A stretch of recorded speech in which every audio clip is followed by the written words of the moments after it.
Good morning, everybody. What's going on? I am your host, Martino for Movie Mornings, and today is our Spider-Man pre-game show, and you'll never guess who I got with me today. I'm very excited about this. I cannot wait, genuinely. You guys are going to be stoked too. Before we get started, though, please hit the like button below, subscribe to the channel, leave some feedback in the comment section, share this with your friends, hit the bell for notifications, and in the comments as well, let us know your anticipation and theories for Spider-Man. And if you've seen it already, don't spoil it for anybody, but we're going to be seeing the movie here really shortly. Not shortly, but soon. Very, very soon. It's getting real. But my guest today is, here she is, Miss Sammy Ramirez, who hasn't been on this channel in a long time. What's going on, Sammy? Hello, it is me. I am here. I'm happy to be here. Glad to be here. Spider-Man brought me back. I'm ready. In about 24 hours, I will be seeing No Way Home. I was going to say Far From Home. No Way Home, and cannot wait. Cannot wait to talk about it. Yes. Yeah, I'm so excited. Yes. So happy to be here. I will be watching Far From Home in like 4 hours, by the way. I watched it last night. Did you? Okay, good. I did. So I've been doing I was telling Jose, I did the MCU binge. So I've been doing the whole thing. Nice. All right. So I did Tobey's movies. I did Tobey's 3. And then I started in the timeline order with Captain America, Winter Soldier. The 2 I have left are Shang-Chi and Far From Home. So I'm almost there. And then I'm going to watch Andrew Garfield's 2 movies before I go see No Way Home. So nice. yeah, so very excited to do that. But yeah, it's going to be a fun day. And I mean, it's real. It's here, you know, and it's like, it's unbelievable because I feel like we've been talking about it for ages now. And now it's just like, it's a matter of, you know, just getting there, you know, and we're going to get there, and it's insane. But, you know, for my question to you, because I posed this question to Jose, and you might not agree with me, but I think this event, as an event film, and I guess we can call it that, because it feels that way, feels even bigger than like Endgame, Infinity War, Force Awakens, Last Jedi. What is it about this to you that's making this so massive? And do you agree that it does feel like it's the biggest one for some reason?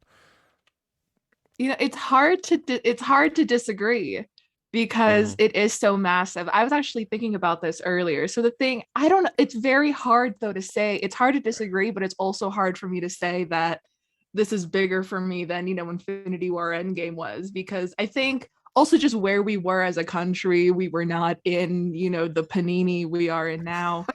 That there was more of a cultural thing where we were able to share with everybody. Now it's kind of just like on Twitter, everybody's Thanks for excited. dodging that algorithm with Panini. I appreciate that. I got you. Thanks.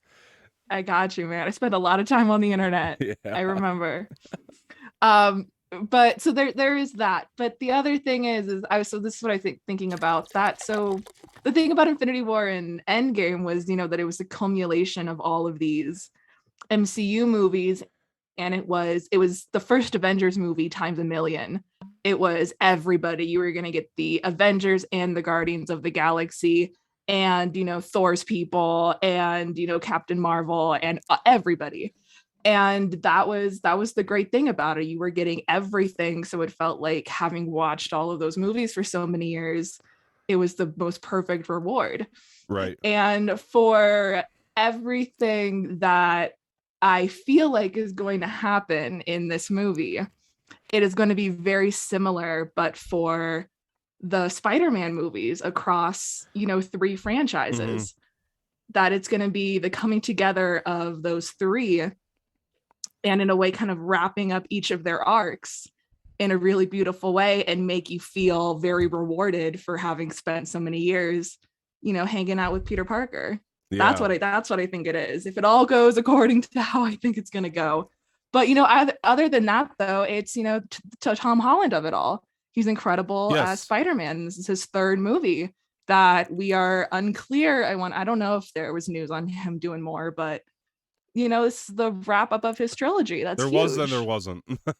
Yeah. It was the strangest thing unclear. In the world. It came and went like a fart in the wind. It was insane, but but the thing that I agree with. Oh my gosh, also. Yeah, go ahead. Real quick. You saw Venom 2, right? Did we talk about that? We did. Yes. We talked about it. That post-credit scene? Yeah. I don't remember. Oh, I don't remember. It might have been just before or after. I left. I don't remember. But that end credit scene, I'm very confused about. I was confused when I saw it, and I'm confused 24 hours away from seeing No Way Home. Yeah. Like, do we think Venom's gonna show up in this? Do we think it's gonna cross that? For sure. That would be insane. First of all, that genuinely shocked me. Yeah. Watching that post-credit scene, I did not see that one coming. Yeah, at the end of Venom 2. It really so we have that as well. Escapes me too whether or not we did that before or after Thanos snapped and dusted you from the universe. But it was right around the time. Yeah, because it was right around there. Can't remember for the life of me. But me either way, I mean, I'll say that for the predictions section of this because, like, I definitely think he is going to be in there. I hope for sure. So. I don't think a lot of people... It would reward me for having watched Venom 2 because I did not like that movie. I did not like it either. I'm kind of with you. I mean, I didn't hate it. I liked it more than the first, but I was pretty low on it. That's for sure. But I'll say this. I mean, I think that a lot of people think that Venom is going to team up with Spider-Man. I don't think that's the case. It looked like be a villain. He's going to be one of the villains. Looked like it to me. For sure. Yeah. That feels more right. For sure. That would be so. But so you think he's gonna die, or you think he's gonna it's gonna be a we defeated him and he ran away situation? I'm not sure. That would be wild. I'm not sure on that yet. So if he's a villain, that's a whole nother. I still don't know. I think about that a lot. I'm like, you think Doc Ock is gonna die? Do you think Green Goblin's gonna die again? Like, there's so many possibilities in here. He's gonna let him off. Is it gonna be they run away situation? True. So many questions. There's so many questions, and we'll get to most of those here in a minute. You know, for me, though, with this movie, I think what's making it so special is quite a few things. I do agree with a lot of your points that you made. I said a lot of the same things to Jose that you had said. I mean, number one, Tom Holland has been a great Spider-Man. People underestimate how great his last two movies have actually been. I know people that don't like Tobey or Andrew. I think they're insane for not liking either. But I mean, still, and they love Tom Holland, and that's just a fact. But on the other hand, and another thing that's making this massive is I actually know people that have seen the Tobey Maguire Spider-Mans and haven't watched any since. Like, they saw them as kids and grew up on them, but haven't watched any since. I really do know people like that. It's crazy to think about because we're in our little box here, but there are people that saw those as kids and haven't watched any since because they feel like it's a childhood movie. Mm-hmm. Yeah. Because they feel like it's just overwhelming to keep up with all this stuff, to try to connect it all. And so, but this they're going to go see. And it is, to be fair. It's a lot. They are correct. It's a lot, but you know, still. You got to make a choice. Do you want to put yourself through that or not? You get good rewards if you do. Yeah. But and so it's just a smart business decision for them to put Tobey in the movie, assuming he is, or Andrew, because then there's people that like don't like Tobey or Tom and like Andrew. I've seen those types of fans too. So we got to look at it from wild. It's insane to think about, but it's true. It's just true. I've met those fans. I know those fans. And it's a fact. And you know, so you got to look at it. So you're really picking up on three different types of audiences, maybe four, if you make the fourth category the people that just love it all or see it all. And so that's the fourth category. So you're picking up like four different types of audiences with this one. The other thing is speaking of the Panini, we had a shit year in 2020. So this feels like, I think to people, like just bigger than just a movie. Like this feels like a coming together of fandom and just like hanging out with your friends and going back out to see something massive. And it's something good. It's something like really beautiful for people, I think, to hold on to because, or to look forward to. People want something to look forward to, you know, in this day and age because of how shitty 2020 was. And especially us MCU fans not even having a single MCU property in 2020. And like, granted, you know, I know your opinion is probably going to differ with mine. I really liked WandaVision. I really liked Falcon Winter Soldier. I'm loving the shit out of Hawkeye. I love Loki. I mean, you know, I mean,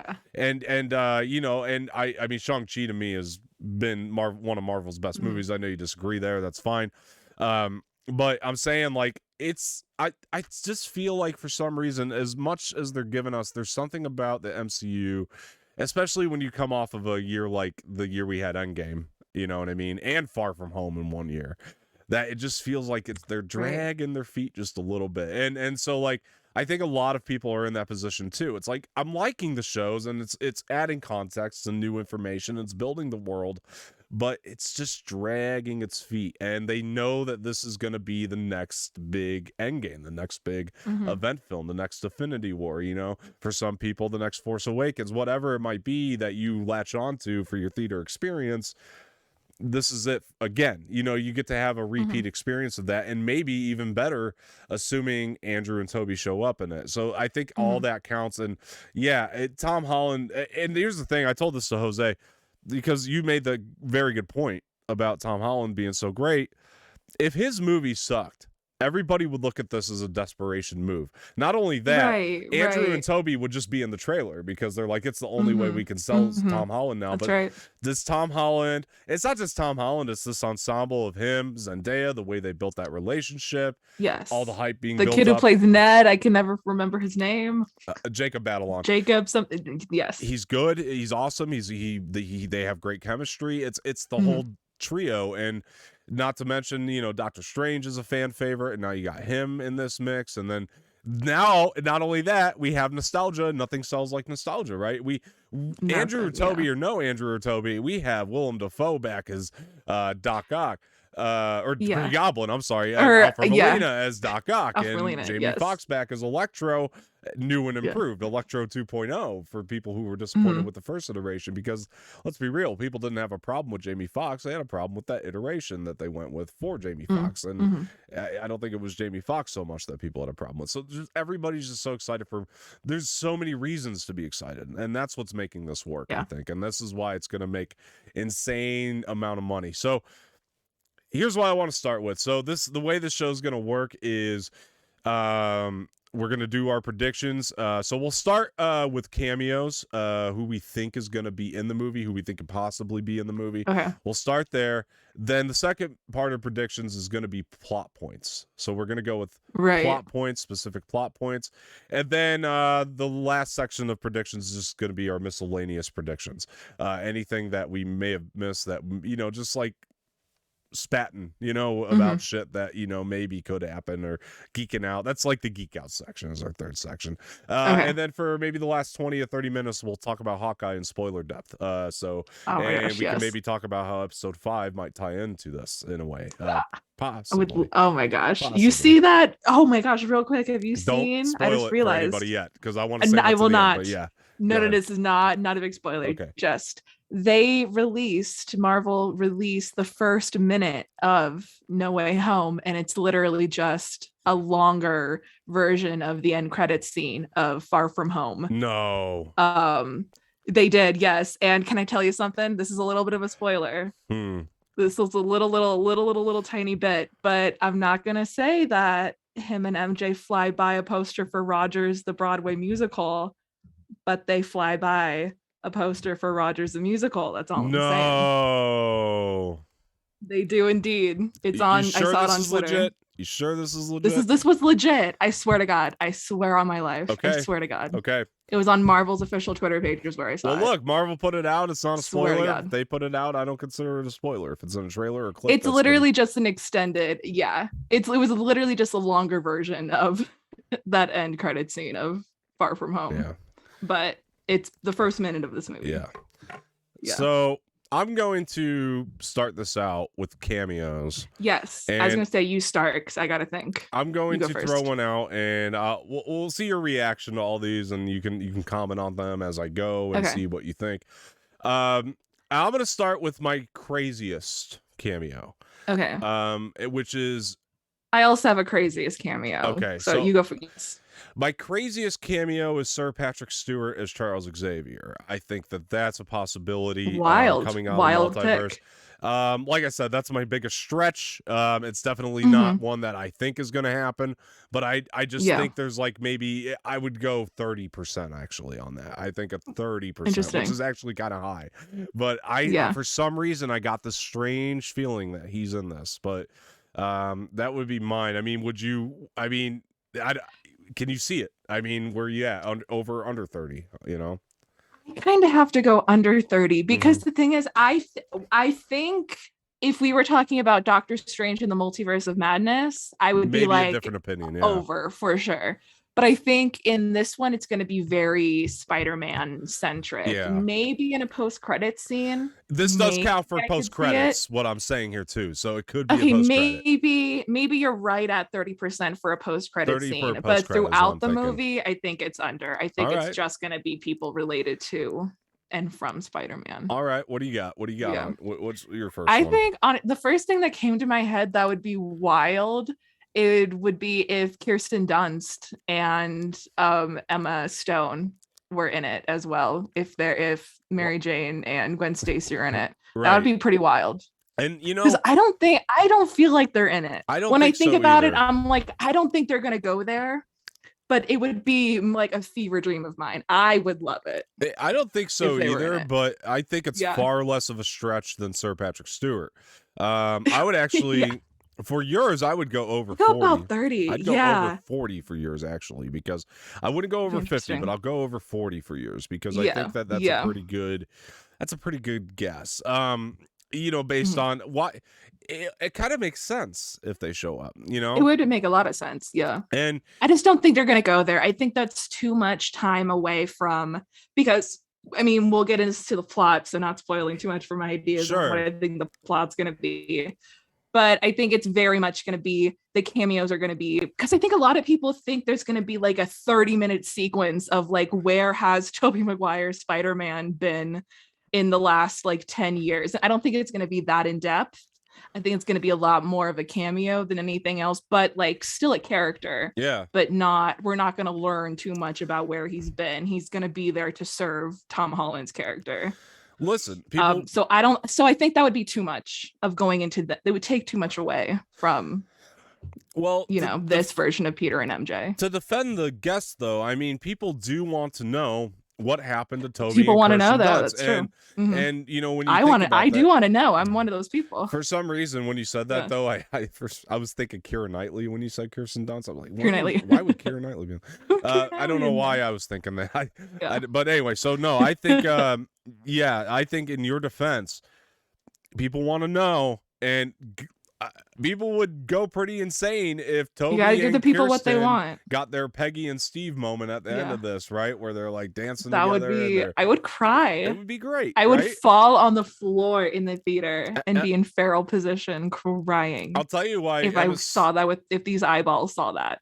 I'll tell you why Emma Stone's not a stretch either. I mean, there's tons of people out there who are fans of Spider-Gwen. I think that's a big possibility. You know, I mean, a Spider-Gwen would really win over the audience. I mean, it's possible. And there was that really crazy Emma Stone interview. I don't know if you saw that one, the Emma Stone interview. I didn't. Where she was out promoting Cruella earlier this year. And I think talked about it? I think it was with Josh Horowitz. And Josh said, he said, "Are you in the movie?" You know, and he's like, "I'm just gonna ask you flat out." And she said, "I don't know what I'm supposed to say here." She's like, "But no." And it was the way she answered. It's like, hey, it's not a crazy theory. It's not a crazy theory. It's possible. Yeah. So I'm gonna go ahead and say, that's a good guess. You know. Yeah. And I mean, because the thing is also that I don't remember, did Tobey Maguire and Kirsten Dunst date in real life? I don't know for sure. I know for a fact Andrew Garfield and Emma Stone did, though, but I also know that they are also on good terms with each other. They could work together again as love interests, is what I'm saying. Tobey and Kirsten Dunst had sex in real life. Don't ask me how I know that. I don't know that they actually had a long-term thing, though. They have a relationship. They actually Fair. But I know that they've had sex in real life. Fair. Yeah, that's weird way I know that, but a long story for another time. You know, but I do actually know that. No, I believe you. Fair. Yeah. That's right. That feels right. I'll tell you later. But yeah, anyway. Okay. So it's not a big secret. It's just gonna deviate from the show too much if I go into it. But anyway, you can find the information if you really want to, folks. I don't have any kind of exclusive thing. It is out allegedly. I don't think it's alleged, but it is out there.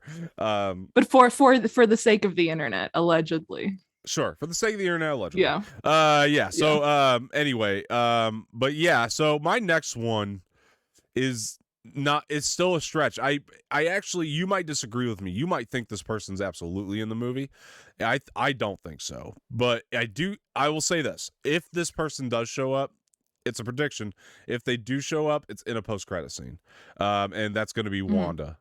I don't think is in the movie, but if she is, it's going to be a post-credit scene. Yeah. Yeah. No, I think that you are correct in thinking that. I think that is pretty feasible. Yeah.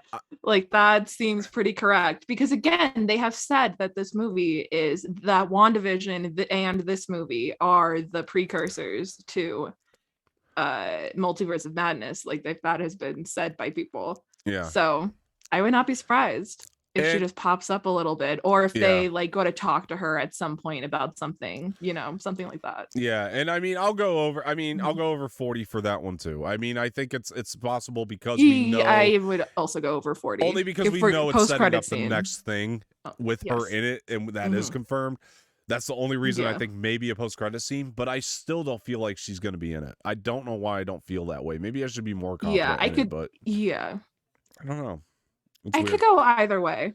Yeah. Like again, like I'm not expecting her to be in it, but if she is, I'm like you guessing her being in it is not far-fetched. No. Like that's I'm like, no, it's pop. It's definitely not far-fetched. Like I'm not saying that. I have a gut feeling she's not. That's all. I don't know why my gut's telling me no on this one, but I just don't think so. So what's your next one? What else you got? Let me see. It could be a stretch or it could be obvious. Oh, am I frozen? I froze for a little bit. You're good. You're back. I'm back. Yeah, that's on my end. I'm back. We're good. I'll fix it. Oh, cool. Yeah. You know what? Honestly, I think it's similar to what you're saying about Wanda. Maybe Loki and Sylvie pop up for a moment, because again, I really think so in the trailers for No Way Home, we see this like purple kind of ripple or crack in the universe. It reminds me of like, you've never seen Doctor Who, but there was a big thing on Matt Smith's one of his seasons of Doctor Who, that there was like a crack in the universe, and it looked very much like the things in the trailer. Okay. It reminds me of that. And I'm feeling the rumor on the street is what I have heard, and what I'm also thinking is correct, is that is a part of the moment when Sylvie kills. Well, spoilers for the Loki series. I think we're good. If you've not seen the Loki series, spoiler. Yeah, I feel like we're good too. But spoiler real quick. When Loki kills King the Conqueror as the moment of like the point of no return, I think that could be addressed. And I think we might see them a little bit. I have a connection. I'm glad you brought that up. Plausible to me. I'm glad you brought that up, but let's save it because maybe at the end, like a post-credit scene, maybe Doctor Strange, like there's like a sequence where he does research and it's like a quick little cameo moment. Something like that is what I think. Okay, that's a good guess because, well, I'll tell you this. I think I'm going to go under 35 for the cameo prediction because I go about 35. Yeah. I go maybe 34. I go right at 35. I go 34, like not much under 35, but I do go under 35 for you. But I do think that this ties into Loki in a big way, and I'll get into that when we get to the plot predictions. So I'm glad you kind of brought up what you were saying, and I'll reiterate that later. My next one is going to be the craziest one, and I'm going to give you 20% on this because I don't think it's feasible at all. But Sophie Turner's Jean Grey, that was going to be my 20%. Biggest stretch probably of the day. What makes you think that? The cliffhanger aspect of Dark Phoenix with her. Never saw Dark Phoenix. Okay, so at the end of Dark Phoenix, this isn't like a massive spoiler. It's not a good movie anyway. Yeah, you could spoil that whole movie for me. I'd be fine. Okay, so at the end of Dark Phoenix, James McAvoy and Michael Fassbender are playing chess. And Jean Grey's supposedly dead at that point. So Sophie Turner dies at the end of the movie. But the last shot of the movie, now granted, Fox couldn't make any more X-Men, but the final shot of the film is the Phoenix in the sky. So it makes me wonder if she found a way to still out there, give a life, keep her life. That's the only reason. I'm still going 20%. I don't think it's very feasible, but it's possible because of that. That's the only evidence I have that maybe they might pull something forward here. Not to mention the fact that Sophie Turner is a great Jean Grey. She's phenomenal as the character. Despite what I think of the movie she's in, she's great as the character, and she only got 2 chances. She's a great actress. Yeah. She only got 2 chances to play it, and so it would make sense to me for them to be like, we'll carry some of the people forward who didn't really get their shot because of our asshole money, buying them out, like that. There's something to that to me. Still, I'm keeping it at 20, but it's possible. Yeah. That's the only thing that makes me think that. Granted, you haven't seen Dark Phoenix, so you probably don't have any thoughts on that. So I'll just let you get another one here. Go ahead and go to your next. You know what? I'm gonna throw out. I haven't really thought about this, but now that we're talking about it, what if James Franco shows up in here? What if we get Harry Osborn, because he was a villain in the third Spider-Man movie. Harry Osborn really becomes an antagonist to Spider-Man. What if he pops in here and what if like him and Ned have something? Because like he's like, I was Spider-Man's best friend, and Ned's like, well, I'm Spider-Man's best friend, and we're cool. I'd be into that. I'll go over 45 for you on that, but I'll go 46. Yeah, that just popped into my head literally right now. 46% would be my guess. I go maybe 30. Because I don't know if James Franco would want to the check would probably be heavy, but I don't know if he would want to, sure, do that. Yeah. Yeah. Well, we heard it's that a heavy voice. check, but you have to do a lot. Well, this will lead me to my next prediction though, because the voice in the teaser. Because Willem Dafoe, that's true. Yeah. Not Willem, but remember in the teaser we heard that with the "Be careful what you wish for, Parker," and I kept backing it up. I was like, "Listen, guys, that's James Franco. You guys go back and watch that breakdown." That actually. Yes, I've changed my opinion on that though, but I've changed my opinion. I don't think it's James Franco. I don't think it's Willem Dafoe either. I think, and this goes to my next prediction, Charlie Cox. That's who I think said it. That's a big one. I think it's Charlie Cox. The big rumor as well. And Charlie Cox, to me, I'm gonna go. Oh, you think he's gonna go bad though? No. That line is just gonna be. I think it's gonna be something. I think it's gonna be like a wink. I think it's gonna be a wink. It sounds like a very Charlie Cox Daredevil winky type line. I think they're making it sound villainous in the teaser, but I think it's just gonna be like a wink and a nod. Like, careful which. I think Peter's gonna say something like, "I wish none of this ever happened," and he's gonna say, "Careful what you wish for, Parker," and then wink at him or something, and that's gonna be like he's gonna be like. I'm trying to think of a good comparison because I've seen this in movies before. You know how like you almost get like teased of something before it happens in a movie. I feel like that's going to be like Charlie Cox's purpose in this. Like, I'm trying to think, this is going to be a stupid ass comparison, but you'll get it at least. So you know how like the Santa Claus with Tim Allen, this is a stupid ass comparison. Yes, I understand with this, an E, the Santa Claus. Only thing I can think of off the top of my head. So before he gets to the North Pole and the movie becomes a fantasy film, like you see that little elf girl standing in the street. That's like Charlie Cox. Charlie Cox is the little elf girl.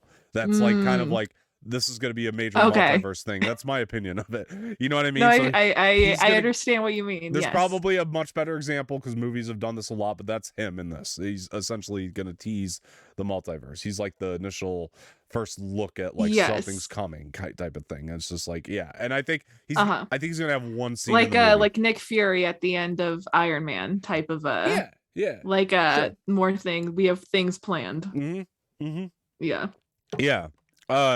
That I give you like 60% on that. I really think Charlie Cox is probably in this. I'm going 70. I hear big rumors. I'm going 70. And I think it's going to be one scene. That's fair. I think it's going to be one, maybe two scenes. I think he'll definitely be his lawyer, right? Because here's the thing. I've never seen Daredevil, the show. I barely know anything about him. The only reason I know that he's a lawyer is because the rumor on Twitter is that he's going to be playing Peter's lawyer. That's really it. I know that he's blind, and that's the whole kind of thing, and the Defenders was the whole, but that's it. I think Charlie Cox is definitely his lawyer. I definitely think he's gonna have a line to Peter, like I said, the wink line. I think he'll give him something like a wink. It'll be a wink type thing, like the multiverse is coming, and that would be the implications. I don't think like it's really going to hit me until I see him in the movie, but that's huge if he is in this movie, because that is declaring that no, those Netflix shows happened. They were out here. That will be undeniable. That'd be huge for Feige to do. My new theory is this. Because remember when those Netflix shows got canceled? Yes. Right before Infinity War. It was a big day. Right before Infinity War. It was right before Infinity War, huh? So did they just get snapped? Was that what happened? Is that why they were gone? Maybe. That would honestly. Yeah. That would that's probably what they would do. They'd be like, oh, they were snapped. Well, we'll find out if Daredevil talks about being snapped, then we can probably assume that all of them were snapped. Yeah. You know? Better example of what I'm trying to say here, or what I'm trying to illustrate with what Charlie Cox's purpose is going to be. So it's not apples to apples, but it's a much better example than the elf girl. So like Wizard of Oz, how like everybody is like a thing, like Dorothy's kind of seeing the fantasy of it all before she gets to the fantasy. That's what I think Charlie Cox is going to be. He's going to be like that. That's kind of how I think he's going to serve this movie, is like a portion of the multiverse, before the multiverse, so that's kind of where I'm getting at. So that's because I definitely think it will be early in the movie. Like, it'll be before we even see Doctor Strange. He's the lawyer. Yeah, I agree. It's going to be before Strange. He is the lawyer. 100%. Yeah, I agree. Yeah. And I think the first part of the movie is going to feel strange, no pun intended, on purpose. Like, I really do. Like, I think no intended. I think we're gonna see the first part or most of the movie probably through Peter's eyes, and I think it's all gonna feel as weird to us as it does to Peter, that he's just like things are gonna be happening that are just kind of off for him, you know what I mean? Like, and we're gonna feel that way too throughout it. Like, we're just gonna see that would random be really people, cool. probably random people that we know from somewhere else just pop up, and it's gonna be like, where the hell? And it's gonna feel that way for Peter too. Like, these people are, everybody's acting strange, or no pun intended again. But yeah, it's seriously, like, I really that made me think of like Into the Spider-Verse, like, how we see Gwen Stacy before we really get truthfully really introduced to any other multiverse or any other Peter Parkers, but you don't know that that's like a multi-dimensional Gwen Stacy, but she's there, and like she's acting a little off, right? And like Gwen, like, she could show up, like maybe like Emma Stone, and it's a hint of things to come, right? Maybe like Emma Stone shows up, but she's like the woman, the clerk at the shop or something. Oh my god, I would pass out. I mean? A verbal scream would come out of my mouth if like you just like Emma Stone or Kirsten Dunst are just like cashiers or somewhere. Sometimes I'm afraid this happened when I saw Infinity War, where people's screams were so intense that I couldn't hear parts of the movie, where there were jokes that I did not realize were in there until like I watched it on DVD at home like a year later. Because I like could not understand, because I just couldn't hear it. People were talking or screaming, or there was too much laughter that I never heard like the punchline or something. I had that. I'm afraid that's gonna happen. Like, I hate that. But this is one of those movies where that could happen. Had that for a good portion of Shang-Chi when I saw it, and that was with press. Strangely, they loved it so much that I had that, like, that whole post-credit scene with Captain Marvel and Ruffalo.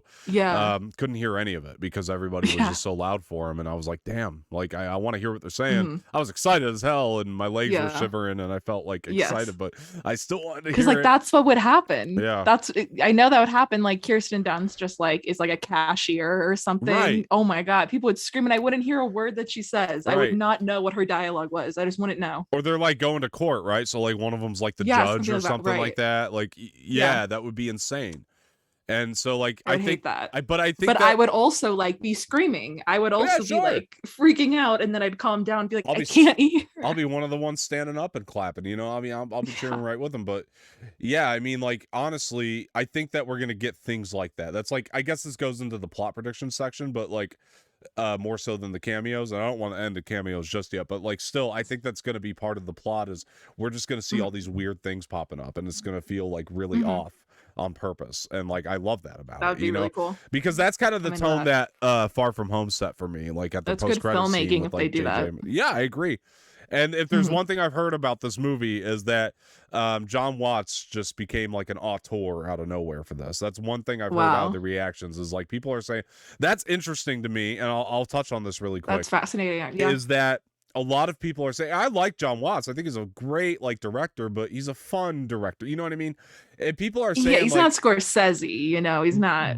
Yeah. But, and it could be overhyped, but people are actually saying, I've heard this from multiple people, that this is not just like this fan service fun romp. Like, John Watts made an art piece out of this. Like, he like I've heard it's very emotional too. Yeah, me too. That it's very a lot of reviews are saying like emotional, capital letters. Yeah. Love to see it.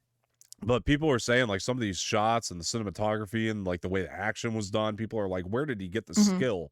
to shoot the stuff, because they're saying it's top notch, like better, Wow. and they're saying like so top notch, like better than any Marvel movie. We'll see. We'll As see. far as like Yeah. action and shots and all that go, they're saying better than any Marvel. It's like, whoa, so Wow. it's like I just can't see it from John Watts yet. I think he's great, but I would be, I mean, nothing would make me happier than just seeing like a movie that I can also call like a film. You know what I mean? Like seeing like Yeah. if we could do like a fan servicey type romp that we can also call like a genuinely amazingly made movie, that would be awesome. It would be the dream, because it's like there wouldn't be any debates between these prestigious people and the fans. It would just be like everybody would just be on the same page all of a sudden. So we'll see. Yeah, and I really balance. think that's if they do something like that, like where from the beginning the tone is just kind of off, weird things are happening before we even start cracking open the multiverse. That's something that really like elevates a film from just being like a straight narrative to like a piece of art, something like that, and like the craftsmanship of the movie is impacted by like how the character is feeling. That's the stuff that elevates it to like incredible art, not just film, but like 100%. Cinema. And the other thing that's making me think that is people are giving it rave reviews, but yet they're saying the first part of it felt clunky. I'm like, but was it supposed to? Like, was it supposed to? Because I could see that. Like, I could genuinely just see it, and I could. It's one of those things. Like, I could genuinely just play it out in my mind. Like, I could see it that way. I can see how they would do that. So more cameos. Let's get back to that because so Charlie Cox, I'm going 70% on. Yeah. I'll throw out a couple others, like just what else you got? A couple 10%. Like just Hugh Jackman's Wolverine and James McAvoy's. These are very 10%. James McAvoy's Charles Xavier. I think it's going to be Patrick Stewart, if any of them. I don't know why I feel that way, but I think it's going to be Patrick Stewart. I feel like that's the most recognizable as well. You think Patrick Stewart is like even if you don't know that much. Yeah, like even if you don't know that much about, because I see the X-Men and like Fantastic Four are probably the groups of superheroes I know the least about, but even I immediately like Patrick Stewart like in a wheelchair immediately. I'm like, oh, that's Charles Xavier, X-Men, like Wolverine, like for a lot of people I feel like that sparks that. But they're more very so low, than the others. Very 10% for me. I just don't see it, but it'd be cool. But those are 10%, so very low. And then the other thing I would say is, let's just get this out of the way. I think we're both probably like at a 90 with this, with Andrew and Tobey. I'm at like a 90. Yeah. But to be fair, it just fair, feels right. It makes sense. To be fair, let's set it at 50 to keep everybody's expectations in check. Let's set it at 50 because at this point it is a 50-50 shot. That's all it really is at this point. And, it really is. Yeah. And so for me, like I'm at 90 for my own thought of it. Like when I get into my own head, I'm like 90%, but to keep everybody's expectations in check, like 50, because we just don't know. We just don't know. It's 50-50. That's obviously one of the biggest appeals of seeing the movie is like, we just want to find out, we just want to know. Yeah, we just want to know. And so I think that, but I'm going to go 90 on it. I really am just That's completely fair. All that being said, that is correct. My confidence is high. My confidence is high in it.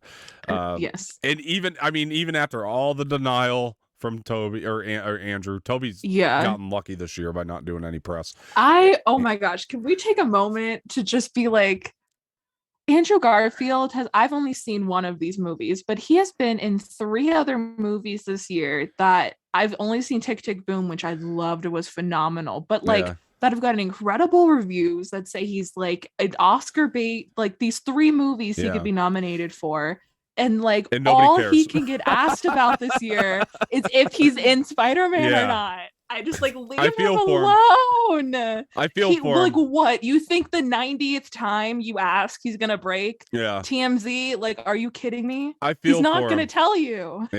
But if he is, he got paid millions of dollars to not tell you. He's not gonna tell you. If he is in it, though, I'll say this: his denials have been so good as of late. He should win an Oscar just for that, because he's been denying like super well. Yeah, it's I convincing. watched, did you watch? I did his, what is it called? Like the autocomplete interview. I did. I loved where it. like they hold a thing. That was what there was a part where they get to a question of like, is he in? And he's just like, no, but really, I'm sorry. And like he like he really made it sound like It was don't get your hopes convincing. up. I'm sorry, I'm not in it. Yeah. And I gotta tell you, I was like, maybe he's not in it. Maybe you know what? That was very convincing. Maybe he's not in it. And then I'm like, but it makes so much sense, Andrew. Yeah. You No, can't trust me. stop I'm sure lying he's to in me. it. I'm sure he's in it. Yeah. Like, I'm damn sure he's in it. Yeah. But I just think that, yeah, he should win an award just for performing If you asked him, he will convince you that he's not. You know what I mean? Like, even like I feel like even after the movie, when he talks about it, like you'll be like, were you in it? You talk about it. Like, I'm like, I don't remember, but I saw it. And, you know. And let's keep this in mind. They were not spotted at the premiere at all. Like, they were not. Which is odd to me. Let's keep that in mind for expectation's sake. I really think they would not, even if they are like, no matter what, it would make sense to me for them not. Because again, if they are, then a lot of people are going to feel like that was a spoiler, even them showing up. You know what I mean? So I get them just being like, I saw a lot of memes though. People the like, memes were great. You know, the part from Ragnarok where he like, the Thor memes has were great. Like the one thing over his face. Yeah, I saw like Andrew and Tobey at the premiere. I saw one. It was like Andrew and Tobey at the premiere. It was like the Jawas who had the hoods over their heads, and I saw another one that was like the Dementors from Harry Potter. It was like, that's how they're gonna show up if they're going. Yeah.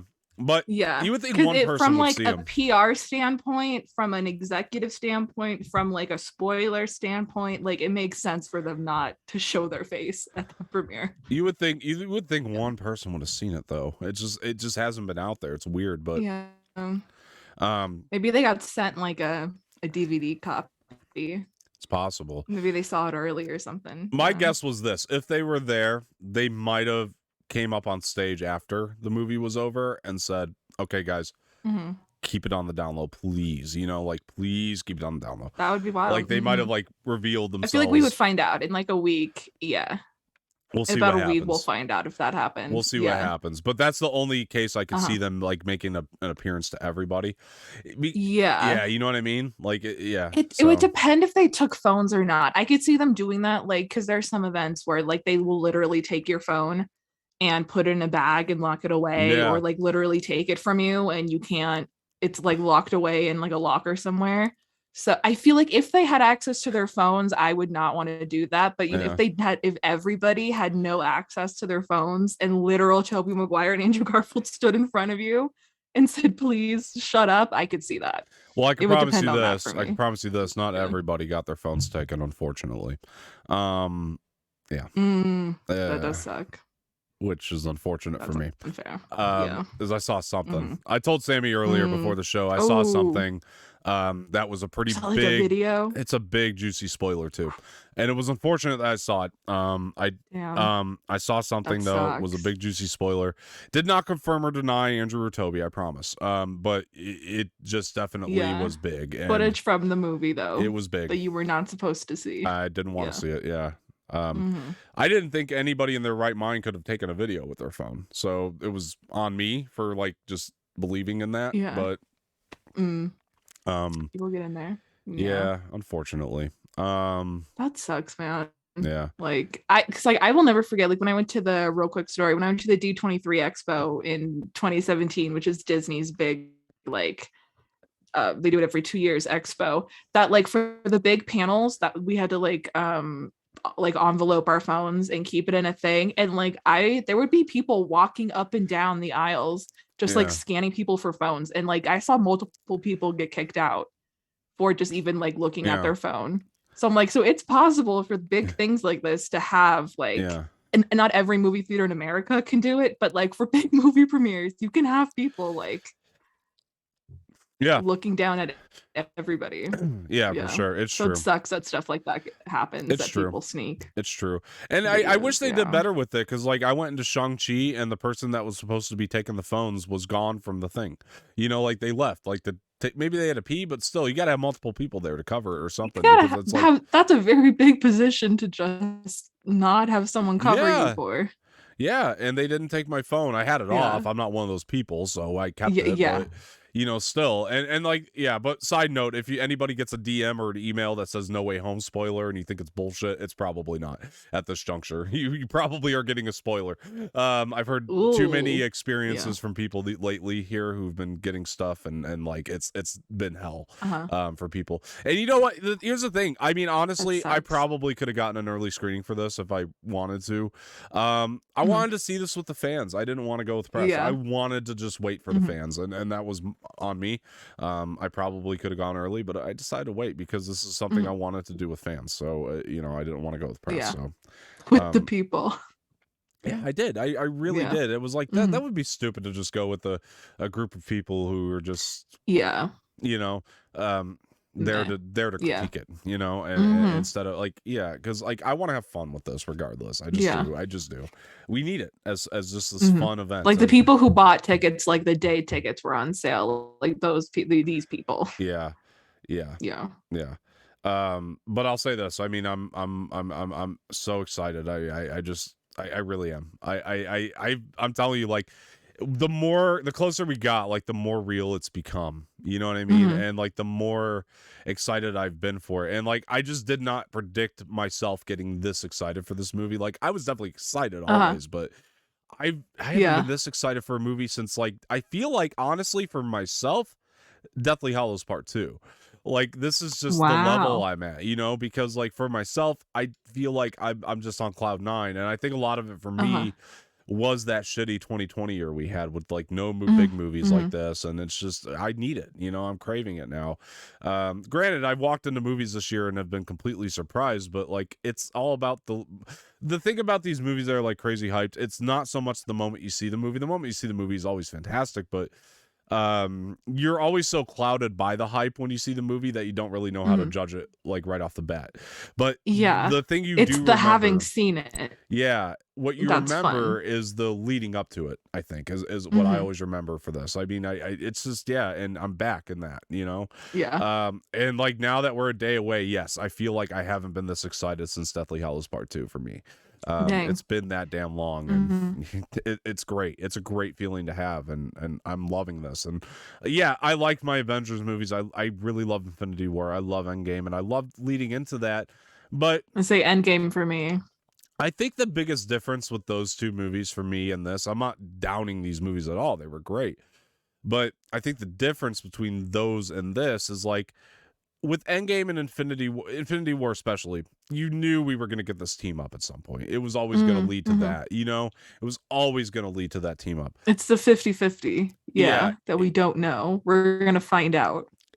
In this movie, and granted we haven't seen it, but in this movie, it's just more about the culmination. Is like what's supposedly an epic culmination of what Tom Holland has done so far. It's going to be more about that and focused on that than anything, and we just don't know what's going to happen, And this is it would be like watching Infinity War and not knowing that like the Guardians of the Galaxy are in it or not. Like you just don't know, and then all of a sudden they show up.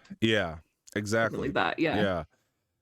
So it's just been a long time since I felt this hype. Like, granted, with Deathly Hallows Part 2, knew what was going to happen because I read the book, but I think that like I don't know, like seeing those things illustrated was just another level, seeing the books illustrated, and so for me, this is the biggest hype I've had since then. It's just I like not knowing what's going to happen. I like just being in the dark on most things, except for one thing. God damn it!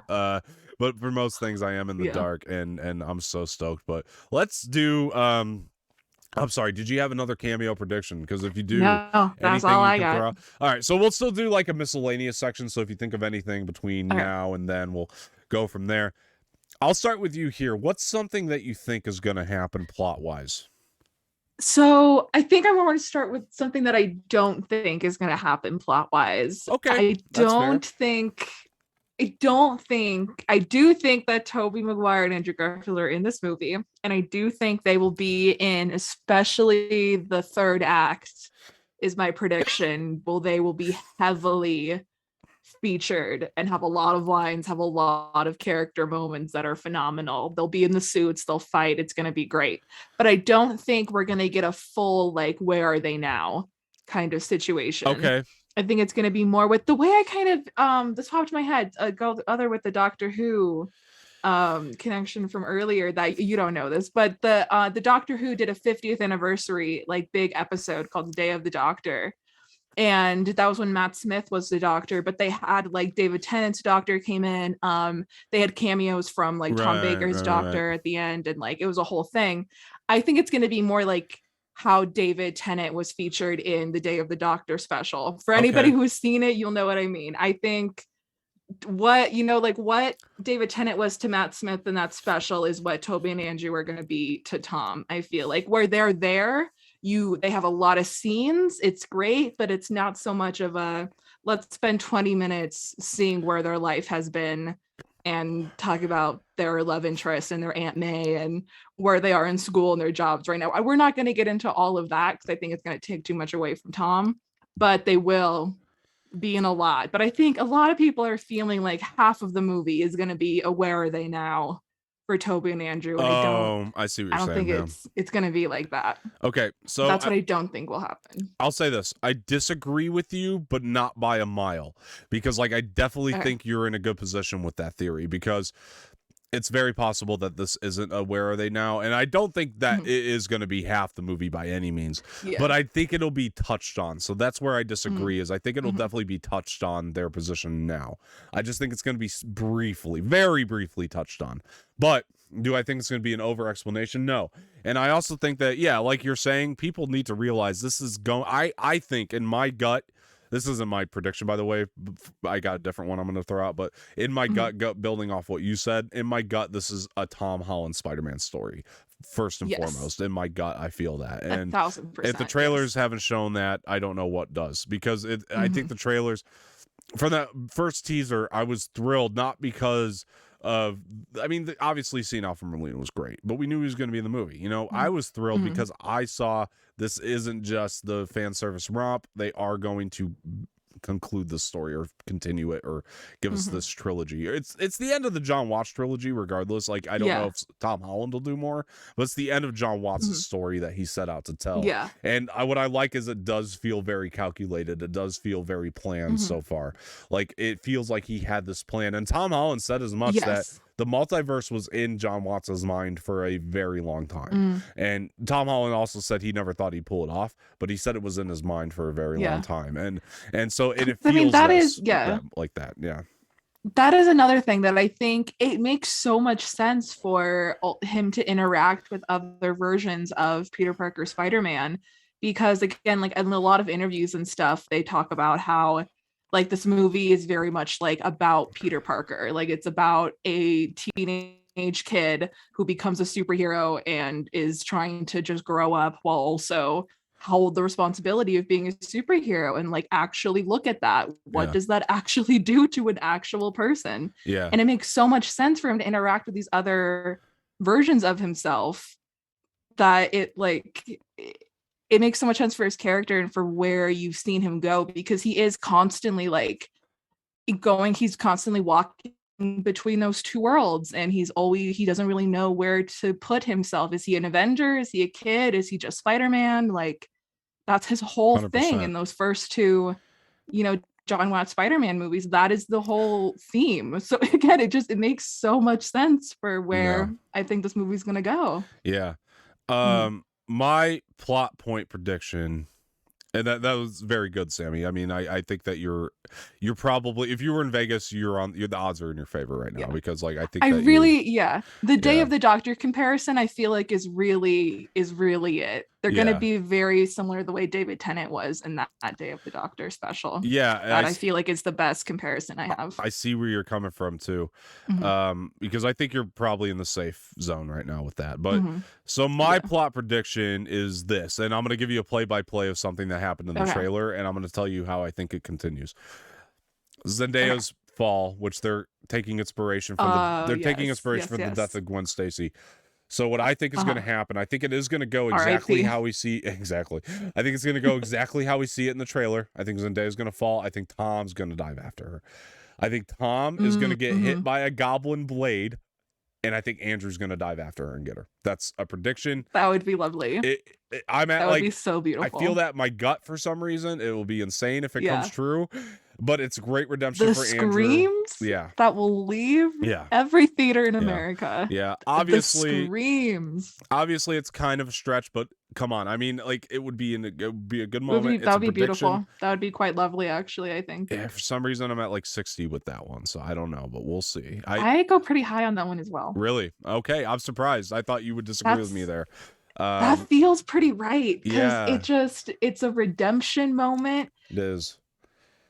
Interesting. Yeah, it definitely too is. far on the nose. It makes sense for Andrew Spider-Man to have that moment. Like, I could cry right now. Like, that would be literally, it would be lovely, cool. Is what that moment would be. It'd be cool. Yeah. You know, Goblin Blade or not, I was just like a random thing. It could be something else, like Electro can punch him at the last moment. What was the like Sandman can punch him, Lizard can punch, who knows? But I think that it's Venom. Venom, exactly. Like anybody can hit him, but it's just or like push him out of the way. So I think that would be a cool way to do it. If Andrew somehow like caught her like last second or something like that, I would probably cry too. You know what I mean? Because like the Andrew haters need to be in check right now. I put this, I don't know if anybody saw it. I put this long ass post on Instagram about how I've denied my enjoyment of those movies for a long time, or not denied them, but anytime they've come up, I've tended to dance around them. And I'll say it straight up right now, because I don't want to be one of the guys that sees the movie and then goes back and backtracks. I've just always kind of danced around it. I have always enjoyed Andrew's movies, and I've always enjoyed his iteration. He's not been my favorite, and they're not the best Spider-Man movies by a mile. They're far from it.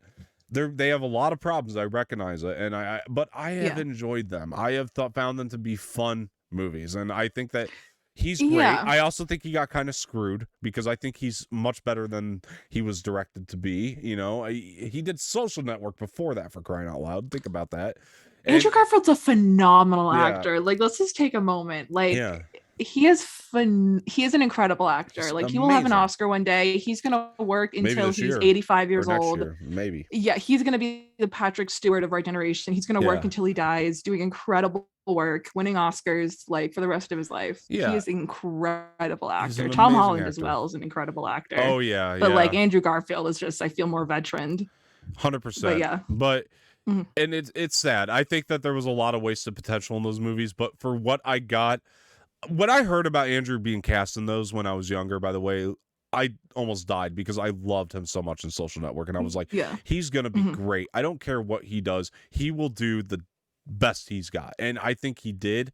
And I wish more people recognize that like just hate him as Peter. Yeah. And like that's the thing. Yeah. Like the Amazing Spider-Man movies, I think they're fine. Not my favorite. Yeah. Like, I definitely grew up with the Tobey Maguire ones. Yeah. But really have come to love the Tom Holland ones, and really currently love those. And like the Andrew, they were fine. But I do have to say, again, he's an incredible actor. Yeah. Like he brought his entire self to that. Yeah. He really did. He full like everything. Yeah. He gave it his 1,010%. Yeah. And it really shows. Same with like Emma Stone. A lot of their chemistry, like they have great chemistry. And I'm like, a lot of it's because I'm like, are they acting, or is this just how they work? They're in a relationship. But their relationship chemistry, like that whole everything. I also admit in both movies. I phenomenal. also fully admit I like them more as rom-coms than I do Spider-Man movies. But if you look at them, you're not wrong. You know what? Honestly, they're fantastic from that perspective. I'll tell you something funny. I'll tell you a funny thing here. Funny little tidbit. So Jose and I were watching, or we were just hanging out, having some drinks here, and we weren't doing a show. We were just having some drinks. So keep that in mind. We're having drinks, folks. But I decided, because I haven't seen it in so long. I really haven't watched Amazing Spider-Man 2 in years, because I've always been so scared my opinion would change on it, because I've always liked it. I haven't like loved it the last time I saw it, but like I always liked it. And so I don't want to like not like it anymore, but so I haven't watched it in years, granted. But we pulled up the death of Gwen Stacy scene, because I was showing Jose like the comparison between that and his performance. Yeah. We both man cried. Jose swore up and down he hates those movies, but we both watched that performance and man cried. It's literally the love of his life has died in front of him, and he could have stopped it, but he was literally an inch too far away. That, like, you believe every single minute of that. Yeah, I 100% agree. That scene, it's a lot. That scene, when he's sitting it's there, so well acted. It's a lot. Granted, everything before that is a fucking mess. Like with the villains and everything, it's a mess. It's a mess. But hopefully, redemption. But tomorrow. But yes. Oh, absolutely. Being said. To end the sequence with that performance was wow.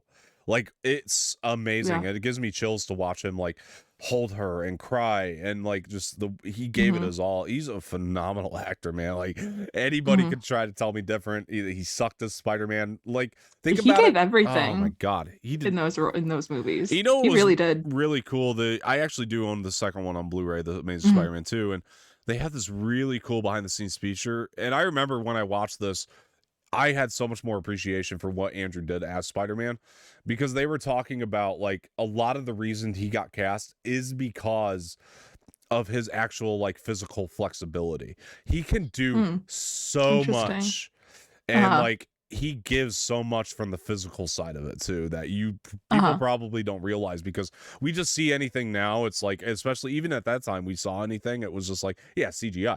No, you have no idea how much he actually did physically. It was actually insane. Nice. So like there was a scene in Amazing Spider-Man 2. This is really cool. You'll appreciate this from like, you'll love this.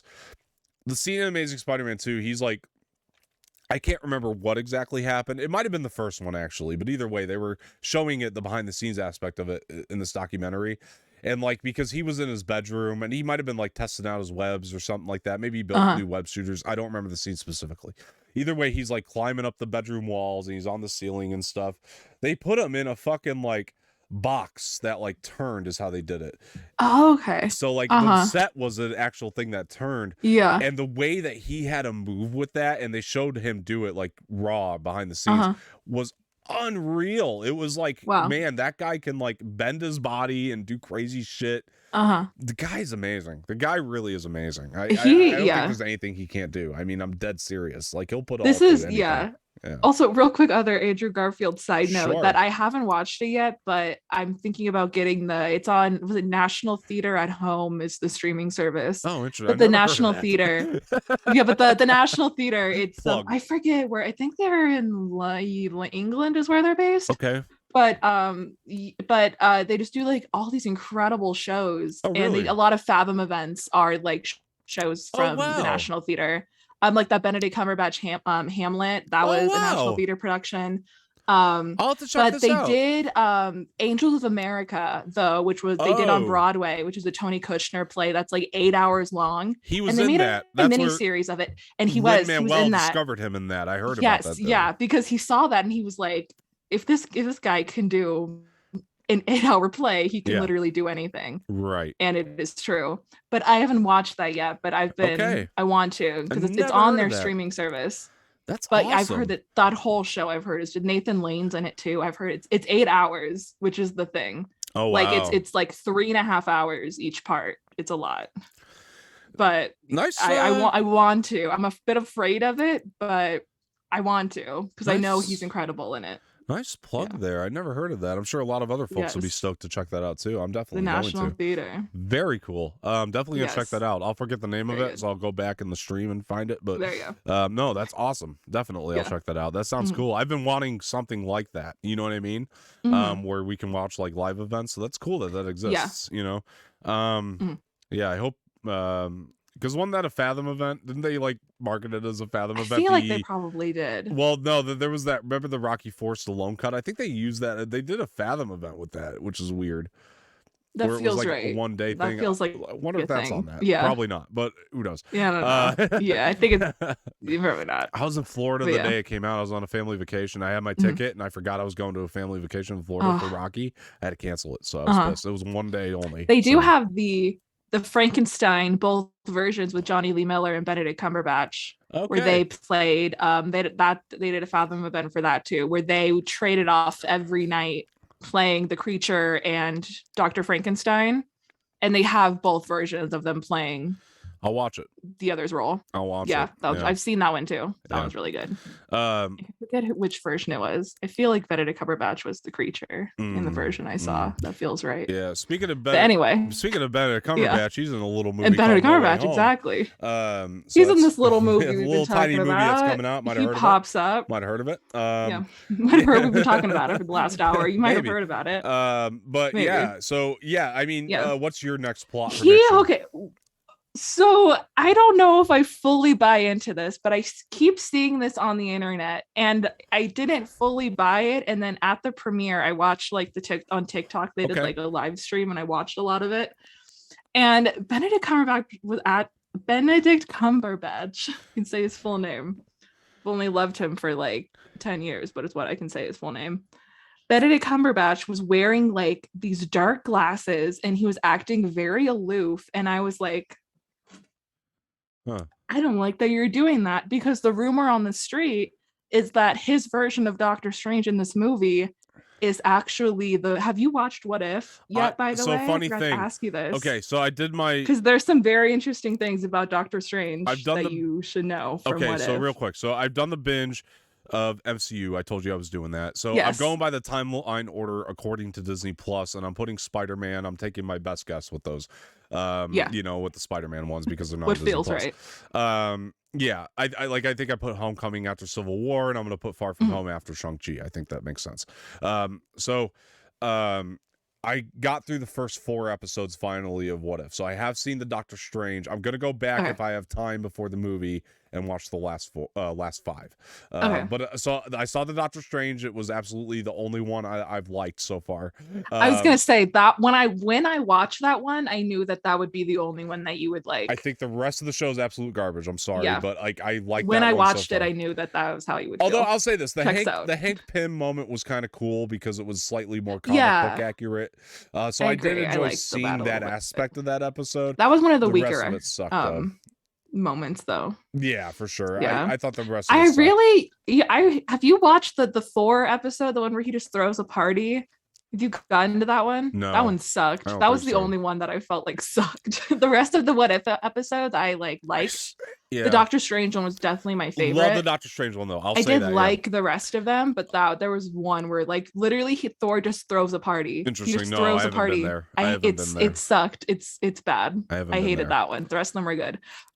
However, so you have not seen the end of What If? No. So there's just a theory, without spoiling too much, that this version of Doctor Strange is the version of Doctor Strange at the end of What If. Yeah. And the way Benedict Cumberbatch was acting at this premiere, it threw me off. Benedict Cumberbatch. Fun. It threw me off. So what I'm saying is that there may be I'm assuming a plot twist with Doctor Strange, maybe. That feels like that's like a 25% for me, like a quarter. I'm about a quarter invested. Let me tell you my thing from the perspective of somebody who hasn't finished What If. So here's my thing with this. So because I've heard this a lot about that, and okay, apparently I'm in the minority and I understand that. But because I've heard a lot of people say that, a lot of people saying he acted strange in the trailer. No pun intended again. He was just acting different, off. So I mean, and also the other theory I heard that still would line up, I guess, is that Wanda has him under a spell right now. Listen, I don't agree. I don't agree with either of those. In fact, I strongly disagree with them. 2 reasons. Number one, and again, this is from the perspective of somebody who hasn't finished What If, but I have seen the episode. You don't know. Yes. So to be fair, just like you don't know 100% what I'm talking about. To be fair. But here's my thing. So if you introduce Wanda having him under a spell, I just feel like it's a whole other plot point that deviates from Tom Holland's Spider-Man. And I just don't feel like we had the time in 2.5 hours. Personally, that's just my thought. The second thing is this, and I think it's part of the thread that's going to lead it into multiverse. Sure, madness, and if you believe it does happen, I don't blame you, because anything's possible. The second thing is this. I don't think Doctor Strange feels off to me in the trailers. I don't know why. I think it feels completely consistent to me. Like I'm 75% on your side. Oh, thank you. Okay, because I think in the trailers about 25%. Because people are like, he's kind of being a dick. hasn't he always been kind of an arrogant dick? No, Like, he has. That is true. I mean, I agree. isn't he the saving your universe douchebag guy? Like, in Yeah. that Doctor Strange, like, I Like, fully go expect it. Scooby-Doo this crap. Like, that's totally I something think that's Doctor Strange would part of the say. reason I That's love very Doctor on Strange in the brand. first place. You know, like, Yeah. I understand he's a superhero, but what I love Mhm. about him is that he's a superhero that has always kind of had his best interest in mind, like Yes. to an extent. You know what I mean? Like, granted, he's a He doctor. got into this for personal reasons, not to save the world, you know. He's even as a doctor where he helped other people, he was all about his own fame. Exactly. And Same to there. me, Yeah. it's like that's his personality. Like, he's kind of one foot in, one foot out. You know, he's always kind of had one foot into his own shit and then one foot out to save people and help people. And so, like, to me, it just all makes sense. And then actually one little third reason I disagree with it. Watch the scene where he's like, they're all coming through. That's a guy who seems genuinely concerned to me at that point. It's like, okay, I don't think he's like completely like under anything, or I just feel like it'd be too much of a freaking deviation. Out. Yeah, because it's true. Like, I do, like, the multiverse starts cracking open. There's a literal like crack in the universe. It looks like on the sky. Be freaking out a little bit. Now, if he felt like inconsistent to me, like he does to apparently the rest of the world, maybe I'd agree. But I just don't because he feels so consistent. And granted, I haven't seen that episode, but you know, the last one. But sure. I mean, I think What If is I also think, as much as Kevin Feige wants to say it's canon, not really. I just don't see it. I don't see him that like heavy. That's the other thing. I just don't see him making people rely on that to that extent, you know, like, and like, that's another thing. It's just, I don't think that they want to, because I'm not the only one that thought What If has been pretty much garbage for the most part. A lot of people don't like it. It's not just me on that. So I don't know. That's my thing. But more plots. Let's get to more plot points. Yes. So what do you think? We can be respectful of your time. Okay, I guess I'll go next. Yeah, what are you thinking? I'll go back to Charlie Cox, and we'll get into this later too when we talk about Hawkeye, and why I think that this is a strong possibility and all that. So back to Charlie Cox. Definitely think he's going to be his lawyer, and I definitely think I agree. He's going to be a wink and a nod, like I said, to the multiverse. But the other thing I think is that this is going to be this is more something that's not going to be in this movie, but something that's setting up for the future. I just think, in my heart of hearts, that they are setting up one more battle between Daredevil and Kingpin, and that's the whole reason they're introducing him now. I think that that's something that's coming I'd be into about. that. And but I think that, you know, while I don't think Kingpin will be in this movie, I think that there's going to be a little bit of a setup. We're going to see, this is, I guess, where it ties into this movie. We will see Charlie Cox use his powers one time. We'll see him do something once. And here's the thing about Kingpin too, real quick. So here's the reason I think this. So the same thing happened. No spoilers for Hawkeye yet. We'll get to no that. spoilers for Hawkeye yet. Thank you. All right. But I think that, it's similar to, you know what? I'll wait. Never mind. Put a pin. I'm going to put a pin in that because it doesn't include Hawkeye spoilers. We will get to that because it's definitely, I think we both agree it's probably going to tie in to some degree. Yes. There's I think Kingpin may or may not be like mentioned. Right. I don't think he'll be in it, but I will think we'll hear we'll hear his name. I just think that we're going to see Charlie Cox use his super abilities, and Peter's going to witness it. It'll be brief, but I think it's going to happen. So, and Peter, because I think that'll set up maybe something down the line later for Peter and Matt Murdock. Yeah, you know, so cool. I think that's something that we can look forward to maybe in the future. I'm into that. So just a thought. You got anything else? What's your next plot? I also so I got another thinking my final one. I really can't think of any other things that, like, I'm assuming are gonna happen. Okay, I'm really just more, like, so go ahead. I'm here on the ride. Cool. Sure. I'm just like, I'm here for the ride for this movie. Like, I just want it to happen to me. I don't want to think too much. I want it to happen. But concerning the title, I do think somewhere Peter is not going to, I genuinely think the title is literal, that he will not, there is no way home, that he will end up in different dimension or something, or a different reality, or something about it will be different. I think that the title is literal, is my plot guess. Yeah.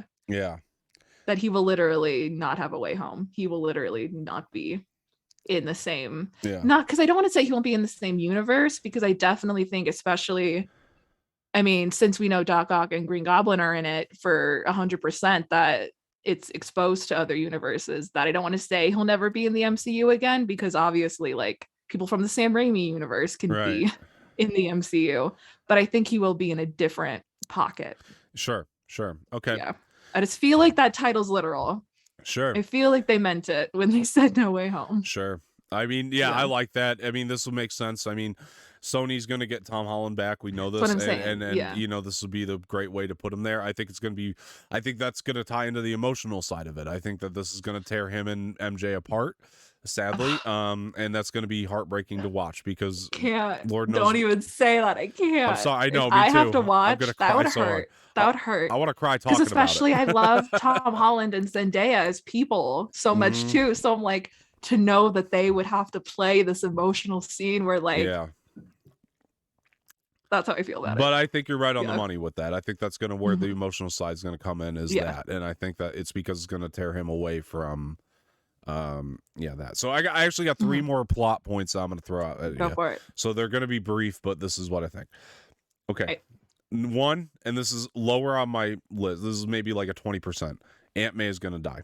So that's that would hurt. 20% I'm going Aunt May's going to die. Maybe even 30. Aunt May's going to die. Oh, that would hurt. I want to say 0 because that would hurt. But, you know, secondly, would be shocked completely. Secondly, and I'm going to go a lot higher on this, maybe even 60%. I have a really good feeling about this. We are going to see Uncle Ben in a flashback. Pete, we're gonna. That's another thing. I agree. I think we get an explanation of Uncle Ben. We hear who he is, what he was, what happened. Yes, just to bring it full circle and to finish it out, it makes sense. And I think again, if Tobey and Andrew are in it, I think they'll ask him about it. Yeah, that'll be a thing they talk about. Watch, it's gonna be something ridiculous because both their Uncle Bens got shot. Like his Uncle Ben is like a dumbass, and he like went through a sewer or something, like fell into a manhole. Tobey and Andrew like he got shot, and I had to watch him die. And Tom's like, oh, he drowned in a fishing accident. And I woke up to the news. Perfect. I wasn't even there. I'm convinced that is Uncle Ben. Something like that. Drowned in a fishing accident. And he's like, and I was 3. I don't even remember. The other thing I think too, though, is that his Uncle Ben is going to be played by a significant actor, somebody we know really for sure. well. I think it's going to be like an A-lister. Yeah. That's the other thing I would say. It'll be somebody that like, it'll be like Matt Damon or someone. Like, you know what I mean? Great. Someone where we'll all be like, Matthew McConaughey, something along those lines. Somebody who would have like great chemistry with A-list Marissa Tomei, Oscar winner Marissa Tomei. You have to have that. I just feel that because of the Marissa Tomei. You can't have anybody that matches her energy less. Sure. It would have to be someone at her energy level or higher. So we'll see that finally. Yeah. It just makes sense. And she is again Oscar winner Marissa Tomei. Yeah. So actually, like, you know what? That's a bar. I'm gonna go 70 on it. It just makes sense the more I talk go very about high. It. The more I talk about it, it makes sense to have. I don't know if he shows up. I want to say that we see him. I want to see him, but I think for sure there's a conversation about it where we 100%. Get confirmation on what happened. They talk about it. Yeah. So the third thing, and I'm gonna go 90 on this because I think it just is absolutely necessary. I know it might make some people mad, but I just find it necessary. I mean, like from me saying it, I think it'll make people mad, but I think when they see it play out, it's not going to be as upsetting as maybe they think. Okay, let's hear it. We are going to get something related to Tony Stark. I'm sorry, like I know people want him to get away from that, but to bring it full circle, I'm going 90%. You got to bring it full circle. There has to be a Tony Stark something from Tony that inspires him to do something big in this movie, to win this battle, whatever it may be. His full like whatever his full of thing is going to be Tony. You know what I mean? And Tony is at the end of the day, we got to remember Tony is Peter's father in his mind. Yeah. I'm sorry. Like I know he had an Uncle Ben and we going with that, but I think like his number one mentor, if nothing else, like the number one male figure in his life I think, is Tony Stark. Because I think rewatching Homecoming this time around, I had a thought. When he loses the Stark internship, I don't think he was upset because he couldn't be an Avenger. I think he was upset because he looked at Tony as the new Uncle Ben, you know, the new father figure, the new, you know what I mean? That's what I think that's why I think he was so upset. because his performance, for some reason, it gets me every time I see him cry over that Stark internship. I don't know why. Like, that's one of the moments in the movie that just feels the most human, and it gets me. And it's like, and it's I love the emotional. moment too when you know, when the Iron Man suit comes down and he's yelling at it, and he's like, and you can't even show up like for these things, and then he comes out and he's actually there, and he's like, oh really? He's like, want to say it to my face? That is such a wonderful scene. 100%. It's heartbreaking. Yeah, it's amazing. It's amazing, and I think that it has to come full circle. I know people are mad hearing that, but I think when they see it, they'll love it, because I think that they're going to be like, yeah, okay, it does make sense to have it, you know, and it does bring it full circle. It won't be huge. Trust me, this is going to be Peter really moving on from the Tony thing, but you have to have it somewhere, because this is going to be the movie, and this will lead us into our miscellaneous section of all this. This is the movie that's going to truly make Peter Parker, it's going to take him from Spider-Boy to Spider-Man. This is the movie that's truly going to do that. And that's what makes me most excited about this movie at the end of the day. At the core of it all, I know this will be it. This will take Tom Holland, and I know he's going to do more movies after this. It probably won't be with the MCU, but I know it in my gut that he has more coming. And it will take him from Spider-Boy to Spider-Man, the Spider-Man that we truly want. And that's what this movie's going to be. And it's going to represent that. One more little thing from plots really quick. The line with great power from great responsibility shows up in there somewhere. Ooh. It's coming up. That's one more plot point. Yeah, no, it probably does. And I was like, we've gone so far without it, but I'm like, no, because they're probably waiting for like a moment like this, or one of the other Spider-Men say it. Someone says it. It's said. True. The line is said for sure. I 100% agree. One last thing for cameos too. I just want to ask your opinion on what percentage you think for this one, because we haven't thought of this. I don't know why. Miles Morales, what percentage do you think he shows up? Because we've met Uncle Aaron. Interesting. We've met Uncle Aaron. Right? Gambino, we have met Uncle Aaron, who has a nephew in the city. That was his line. I remember that. Even if it's like he just passes them in the streets. Yeah. You know? I think there's a good shot of that. 40. So I know you're not a gamer. 40%. I know you're not a gamer, but have you seen any footage of the Spider-Man game, the story that plays out in that? I have. Okay, yeah, I know that he's in it. That's that story did a great job at setting up Miles Morales without actually making him the main focus point. Yes. Granted, a game you have more time, but I wonder if they can do something like that. Just he passes them in the streets. You know what I mean? Like, or it says what's up. Yeah, like something like that, or like, hey, are you Peter Parker type of a thing? Yeah, my name is Miles. Yeah, saves something his like cat that in the tree. Something. Yeah, I think that could work. That would be really cool. You know, it's an interesting. I would love that. So I didn't think about that until right now. I forgot about that, but yes. For the sake of the miscellaneous section of this, I mean, like this is a really stretch. This is a big stretch of a theory, but what if Sony's getting Tom Holland, but MCU gets to keep Miles?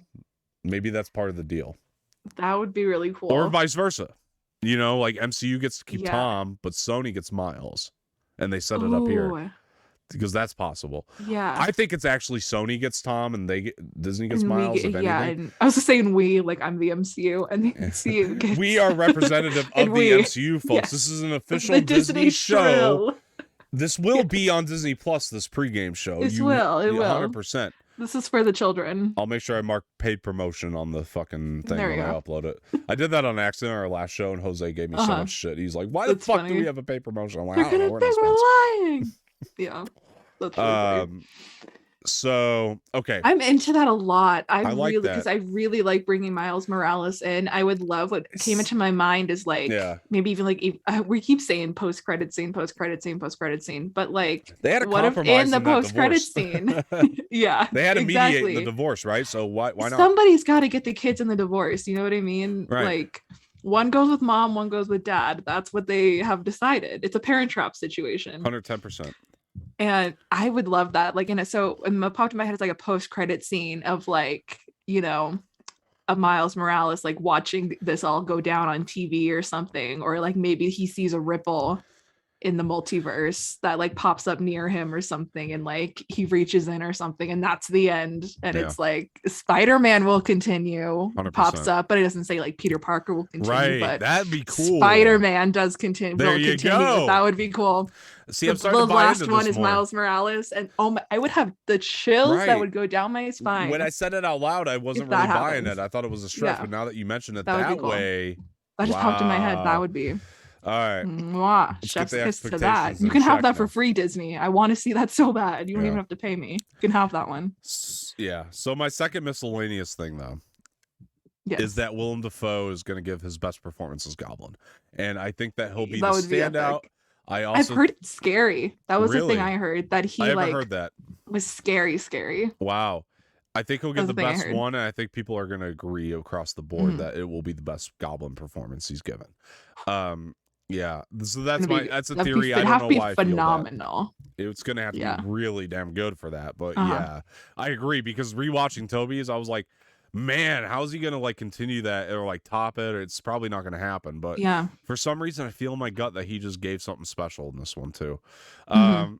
You know, obviously, I also think, you know, to add to that, I think Tom Holland is going to give the best performance he ever has as Spider-Man. I agree with And that. I think Zendaya is going to give her best performance as MJ. I Actually, agree with that. with that, I've actually heard a lot of people say Zendaya is the standout here. So I don't know. Love I mean, to see it. yeah, We love to so see it. I'm interested to see why that is, Mhm. for sure, because Yeah. I've just loved the way they've evolved that relationship. And Tom Holland was saying this as well in an interview that I watched recently, where people attached to it because they did do it as a slow burn. They kind of Mhm. evolved their relationship slowly, because in the They're first a movie, real slow burn. Yeah. in the first movie, it was Liz. It wasn't Zendaya. She was just Mhm. a seed. And that goes But back it's into Miles. yeah, it's so cool to watch that though, because now It you is. go back and watch Homecoming and you see MJ just like in the background on these little things that like, Yeah. again, like some you don't, as an audience member, you don't constantly have to be thinking Yeah. about these things, but you know that the filmmaker is constantly thinking Yeah. about these things. So when you go back, it makes it all that more better. Yeah. So one interesting thing, and to go into this miscellaneous section here, and this isn't really a theory, it's just something that I heard. What's his name? Jay Jonah. He's an Oscar winner. God damn it. J.K. Simmons. Thank you. J.K. Simmons mentioned. Yes. I listened to his Happy Sack Confused State with Farm. State Farm. State Farm guy. Come on, that's not what he's known for. It's Whiplash. That is where I everybody. see him the Whiplash. most. That is True, where I it's see true. him the most. It's true, sadly.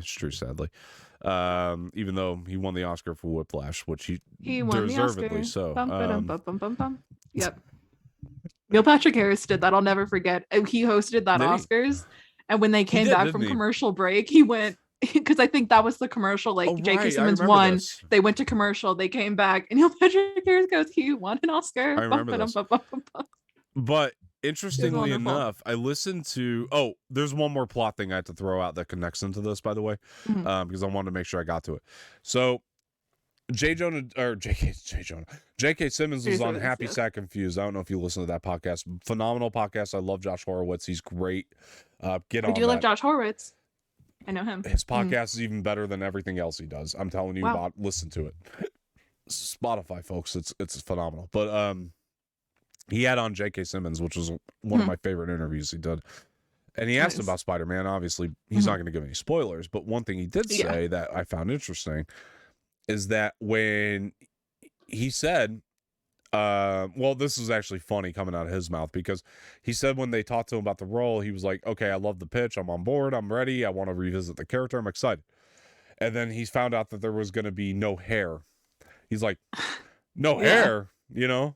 You can't not. Yeah. You Oh, yeah, can't the play way J. he says that, yeah. Jonah Jameson, no hair. You I know? don't know. Yeah. But and then he was like, he said he actually had to switch up the approach because Huh. of the direction that they took it.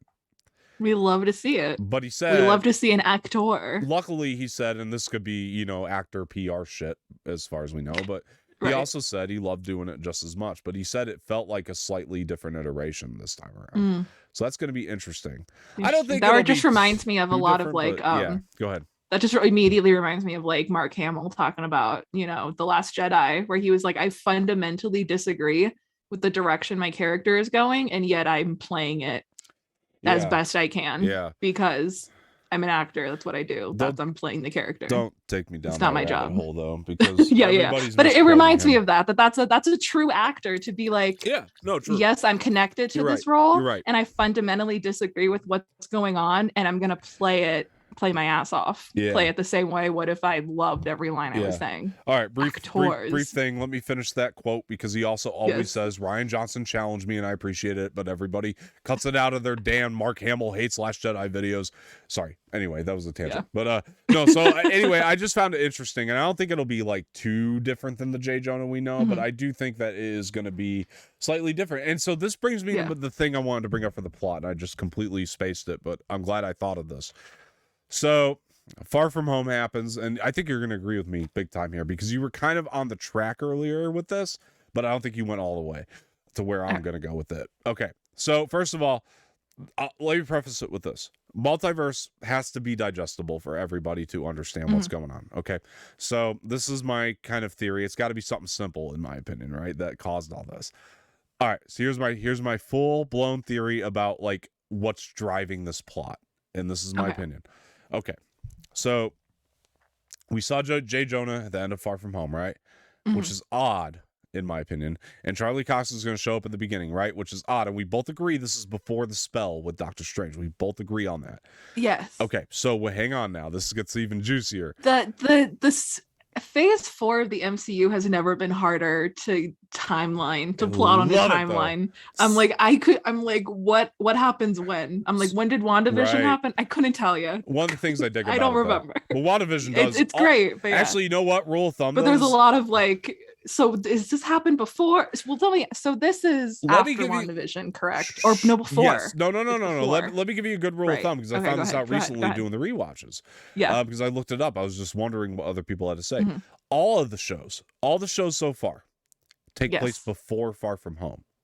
So Far From Home really is the tail end of all this. Yes. So that's because really Far From Home and No Way Home were literally, as much as I know, take place right up against each other. It's the same amount of time. Because you look at the post-credit scene, J. Jonah, all that. Same summer, Okay, so then I'm going to take you back to Venom 2 again, right? One more cameo prediction, by the way, Venom. We just oh my gosh, yes. But also, anyway, I agree. So let me take you back to Venom 2. Okay, so Venom goes into Eddie Brock's mind, right? Supposedly, and he's like, "I'm going to show you these things." You know what I mean? And then they're like suddenly in a different universe, right? All right, so here we go. Yeah. So my thinking is this, and this is something I came up with upon the rewatch. And again, you were on this track earlier, but this is me going all the way with it. Sylvie stabbing Kang is what caused the multiverse. So all of this, when the timelines branch at the end there, that's just causing the multiverse. That's why we're getting characters from other universes just seeping in left and right. So the moment that Venom ended up in a different universe, it was just a coincidence. It wasn't Venom, you know what I mean? It had nothing to do with just one of the branches, like crossing. Okay. So the moment that Venom ends up in this universe is the same moment that Doctor Strange and Peter are doing that spell. It's all just a coincidence. All of it's a coincidence. But it's also the same moment that Sylvie stabs Kang. So that's my theory on it. All of that is adding up at the same time. It's just all a coincidence. So I think while they're going to cast that spell, it's got nothing to do with why the multiverse opened in the first place. I just think it was when Sylvie stabbed Kang. I think that it fucked up the timelines, which we know it did. I mean, it shows in the finale, but I think that's what caused the multiverse. I don't think it has anything to do with, Venom going into Eddie Brock's mind. I don't think it has anything to do with the spell or anything else. And I also think that so like I just don't see it. You know what I mean? Like I just don't. You know what I mean? Like, or I'm sorry. Also, it is so funny, by the way, trying to, because I know like my parents are gonna have questions, and it's so funny to try to explain why the multiverse is happening. And I'm like, well, listen, okay, so this dude King the Conqueror, right? He like made a sacred timeline, and then there was like an authority that made sure it stayed, but then they killed him. But then also like these spells are happening. It's a lot. And I also think Kang's full of shit. I think Kang did that for we don't even know if that's true, right? I think Kang did it for the sake of his variant. And the other reason I think this is because when he's explaining what his variant discovered about how like multiple timelines were like parallel with each other, it just kind of makes sense. And they also showed 3 things. So I'm thinking the No Way Home timeline, the Venom timeline, and then we're gonna have like the multiverse timeline like paralleled with it. You know what I mean? So like all these other timelines, it was just the way the imagery they showed in Loki. But I think they'll make it make sense in the movie too. Oh yeah, but no, sure. Honestly, the TVA like thing of the sacred timeline and all of the things branching off, that is a very good visual tool. Like that makes a lot of sense. I feel like if you show people that, like, this is what's happening. Like, I've told everybody who I know hadn't watched Loki because I really feel like it's going to impact this.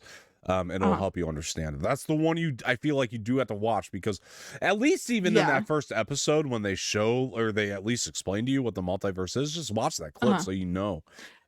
Because there are my parents too, because my Christmas present to my folks, by the way, I am taking them Sunday to the IMAX to see Spider-Man. Oh, nice. And that was my friend's birthday present as well, because my best friend in the world, James, his birthday was this past week, and I announced to him, I was like, dude, I got you a ticket. By the way, awesome. Go back and watch our ticket episode where I talked about that, Sammy. You'll love the story I have for that. Okay. It's hysterical. I had such a bitch of a time getting tickets for this, but damn. Yeah, it was very easy. I know. I felt really bad. I also live in a low, like, populated area. Yeah. But like, it is the most popular movie theater around here. But literally, like, I just logged in and I got 3 tickets. Oh my God, lucky in you. like pretty all right seats. I know. You're gonna laugh. I felt bad. I felt bad doing it. You're laugh at me. The episode's like Spider-Man Ticket Disaster or something. Go back and watch the first part because I explained it all. But anyway, if you get time. But the anyway, so that's my miscellaneous part of it, though. I mean, that's where I'll go with that. We have like 15 minutes. I want to be respectful of your time. Oh yeah. Let's kind of touch on Hawkeye a little bit and why we think it's going to tie in. So really quick, let me start here because we didn't really get to episode 4 last week, because last week we recorded the episode before episode 4 aired. This week we're doing it after episode 5 aired. So I gotta like just give a quick recap on episode 4. We'll get into episode 5. Okay, and this is spoiler heavy, folks. So if you haven't seen Hawkeye, tune out now. Thank you for being here, all that. All right, so episode 4. Let's just talk about the big thing. Yelena gets revealed. Yelena Belova from Natasha's sister. It was a big reveal in that. So amazing. I was so excited. I agree. And by the way, Sammy, I rewatched Black Widow. It's still in the top 5, top 6 for me. So just letting you know, I'm with you on that. That was like one of the times we agreed, and it was beautiful. And then I put out the episode, and it had audio problems. God damn it! But at least we agreed that day. It was an amazing movie. I still love it till this day, and I love Yelena and her energy, and I love Florence Pugh, and she's fantastic. So let's talk about Hawkeye season 5 or episode 5, season 1, episode 5. Yeah. All right. So first of all, let me tell you something. Let me start here, and then I'll let you talk about it. Starting here, they said, we wanted to air the first 2 episodes of Hawkeye on one day because we don't want to interfere with Book of Boba Fett. We don't want to overlap because it would have otherwise. They are full of shit. They wanted this Kingpin episode to air the day before Spider-Man. Because Kingpin's revealed at the end, folks, and that's how it's all going to tie in. We're getting Charlie Cox tomorrow, Friday officially, but tomorrow for me, and or today for you folks watching it. I'm sorry, I'm seeing the movie today, and it's happening, guys. The Daredevil's coming back, and it's Vincent D'Onofrio's Kingpin. We saw it in the photo. It's happening.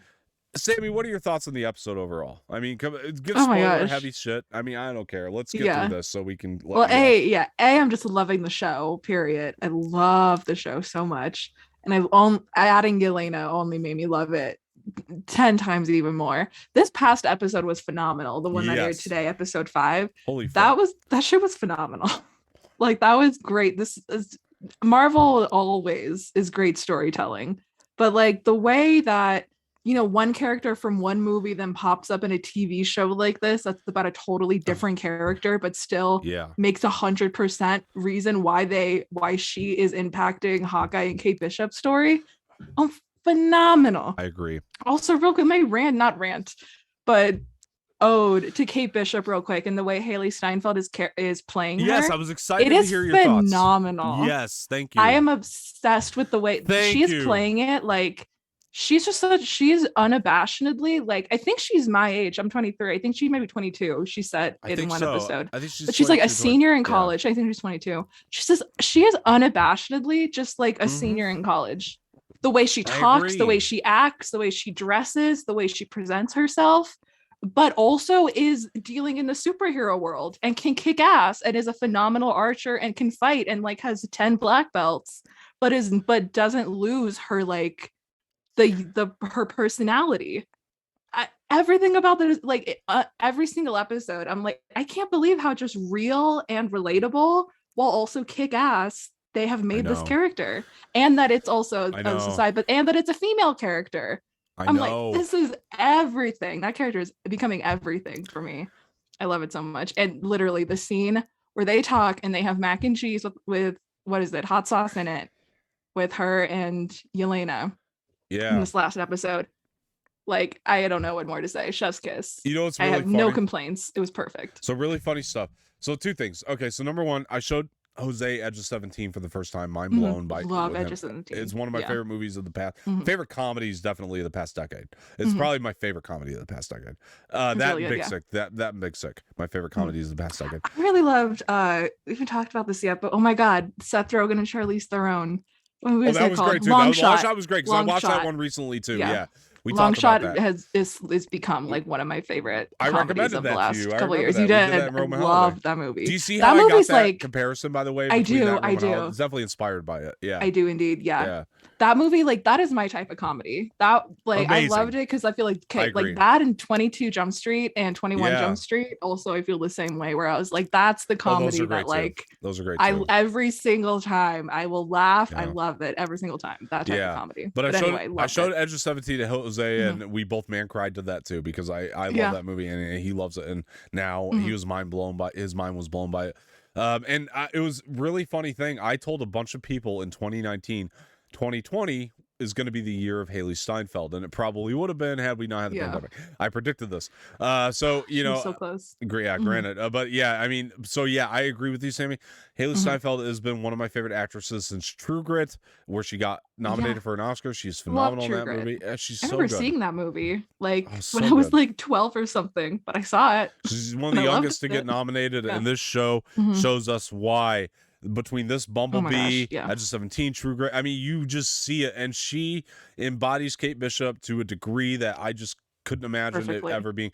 And this is, I think you'll probably agree, this is my favorite show of all the Marvel shows, right, so far. I mean, it's pretty damn good. I loved WandaVision. It's hard. That really set the standard for me. Finale pending. By the way, I don't know, maybe WandaVision and Hawkeye might end up being my all right, so really quick WandaVision update. So I rewatched WandaVision, obviously, for the binge. I did it all in one day, and I did it on the virtual reality headset in the movie theater. Oh, was it? And I'll tell you this, I appreciate that finale so much more upon this second watch. So I love WandaVision now. But it's just so smart, so well acted. It's great. So it's well amazing. Everything. It's unique. It's well acted. I have so much more appreciation for it now than I ever did. But this show speaks to my sensibilities. I love the Home Alone 2 inspiration of it.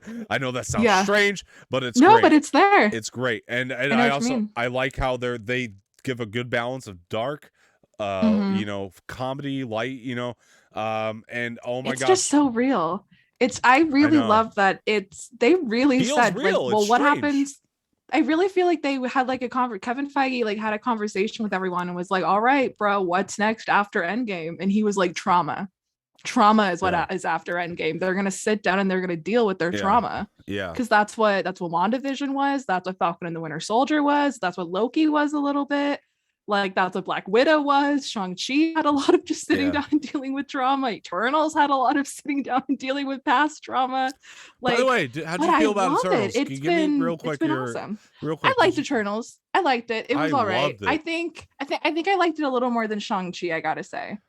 But really? I've heard that from a lot of people though, so that's good.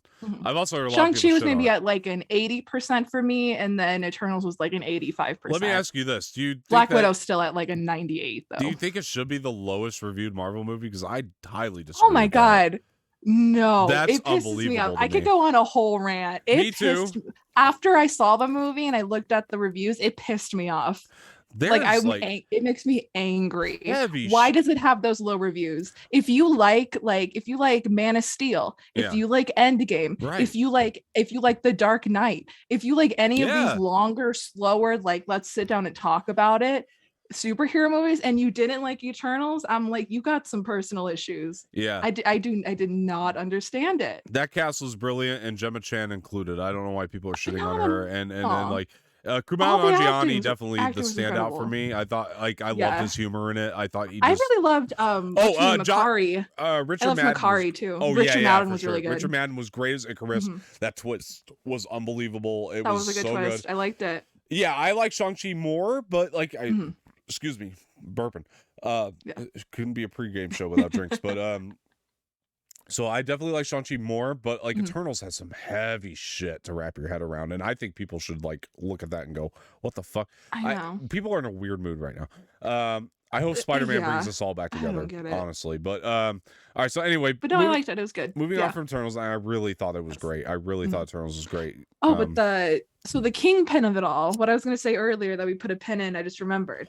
So the same thing happened, and this is why I think Kingpin really might be in No Way Home, because same thing happened when the Mandalorian and Rise of Skywalker back in the day. So the same release schedule happened where the week that Rise of Skywalker came out, the penultimate episode of The Mandalorian came out. And I remember in that we get introduced to the Grogu heel. Yeah. And that was the first time we had ever seen this, ever been heard of this. And then lo and behold, we all go see Rise of Skywalker on Thursday night, and Rey's doing the same force healing thing that we've never seen before, except in 2 days ago in The Mandalorian, which still didn't execute well in Rise of Skywalker. But either way, I get what you're saying. But it was that thing, and then the next week the finale came out, and so same thing here.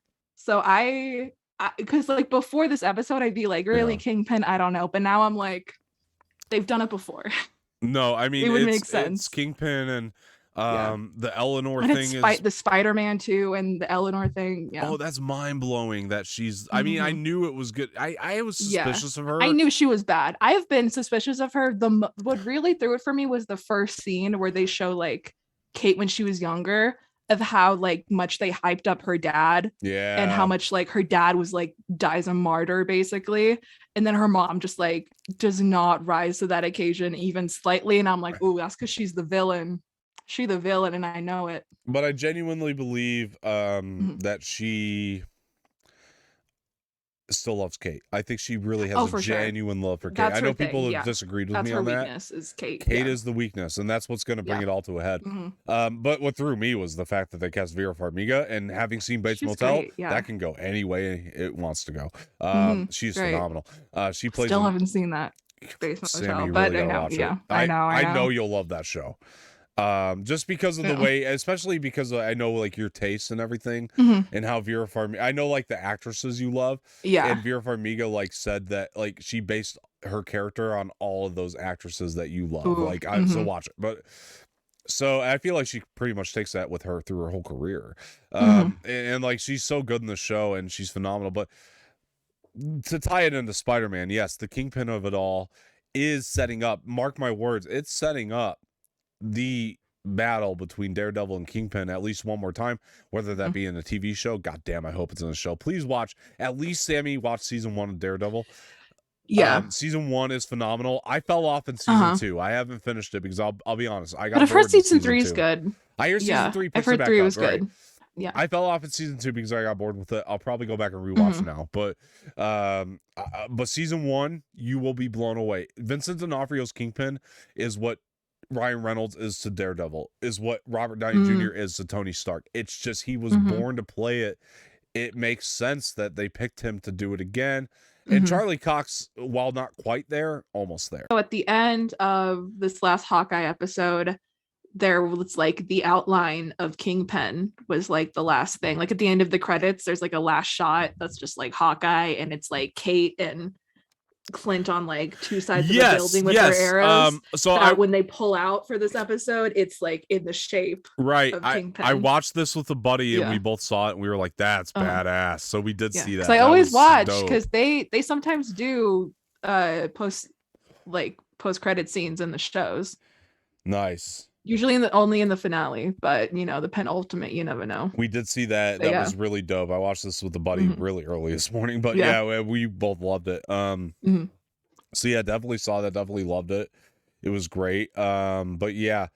Also, so what do you think so last question I got. What do you think this is gonna make? I go maybe Good 600, question. 700 million. I don't know if we're gonna hit the billion. Are In you this asking panini, opening weekend opening or weekend, yeah. 600, Or 700? not open, not sorry, not opening weekend, like overall gross. I was Like, what like, do you think it's whoa, gonna you're do? shooting high. Sorry, yeah, not opening weekend. I'll give two predictions. So opening weekend prediction. Like total gross. Like, what do you think All right, so it ends up? opening weekend domestic. I think we're gonna go definitely opening weekend domestic is gonna be Like 100 mil. I think 210 mil. I'm going a little high, but Yeah, I think so. Opening weekend domestic. 100 to 200 feels Overall, safe. you know what's funny? Even though this got pulled from China, I don't know if you heard that. Sadly, Oh, I didn't. yeah, Huh? China's blocking Why? it. I think it's the Omicron.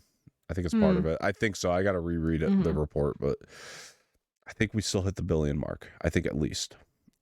I think we I still don't know do if it. we quite hit it in this panini. I don't know if we can get quite there. I go I maybe like 700 I is what think I think it once it might cap comes out out at. and the ward is out that Andrew and It Tobey are in it, starts, I think it the builds up billion. to that billion. It might not be much over the billion, but I think that this is our next $1 billion film, and I Yeah. think that this will. I have confidence. I don't know why. I could see it. I wouldn't be surprised. Let's say this. I'll put it at the $1 billion mark.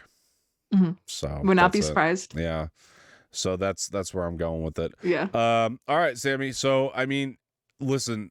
Yeah. I appreciate your time so much, and Thank you. Yeah. comment below, guys. Give good feedback. Maybe we'll get Sammy on here Yes. another time to review West Side Story. Tell us what she tell us what she So thought of good, that. guys. It was so good. Please And, go see West Side. That talk about underperforming. That's underperforming. Sadly, yeah, go see West Side Story. It was very good. Yeah, love to see you back, Sammy, and really we Yeah. are appreciative of your time. And from the bottom of I'll speak on the behalf of our team here, the bottom of our hearts.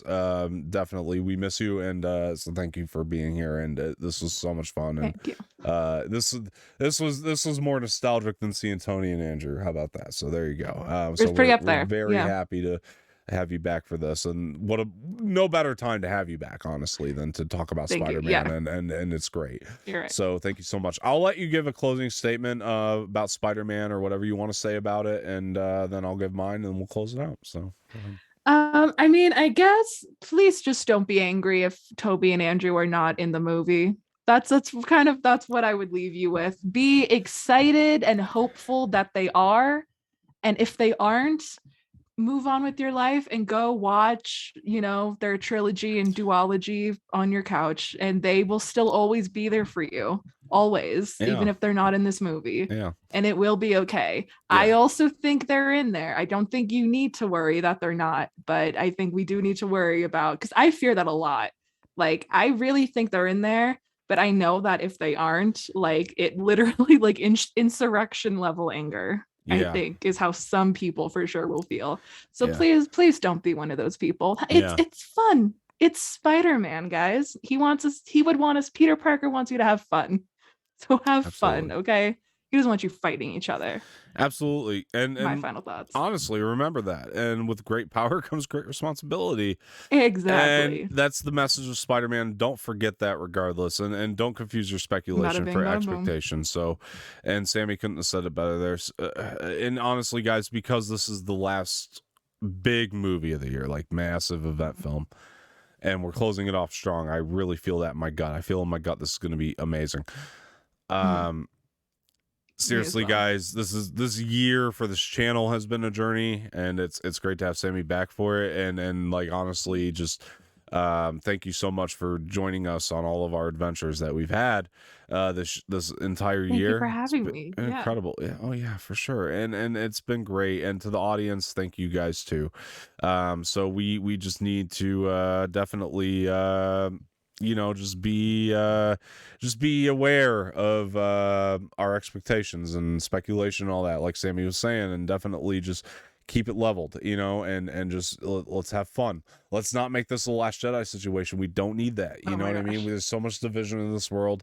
We saw that last year, and even in prior years. Let's not make this a divisive thing. Let's have fun. Let's get together. Let's be a community, and let's look out for one another. Okay. So some people are gonna love this movie, hate to break it to you, and some people are gonna hate this movie, hate to break it to you. So anyway, guys, thank you so much for joining.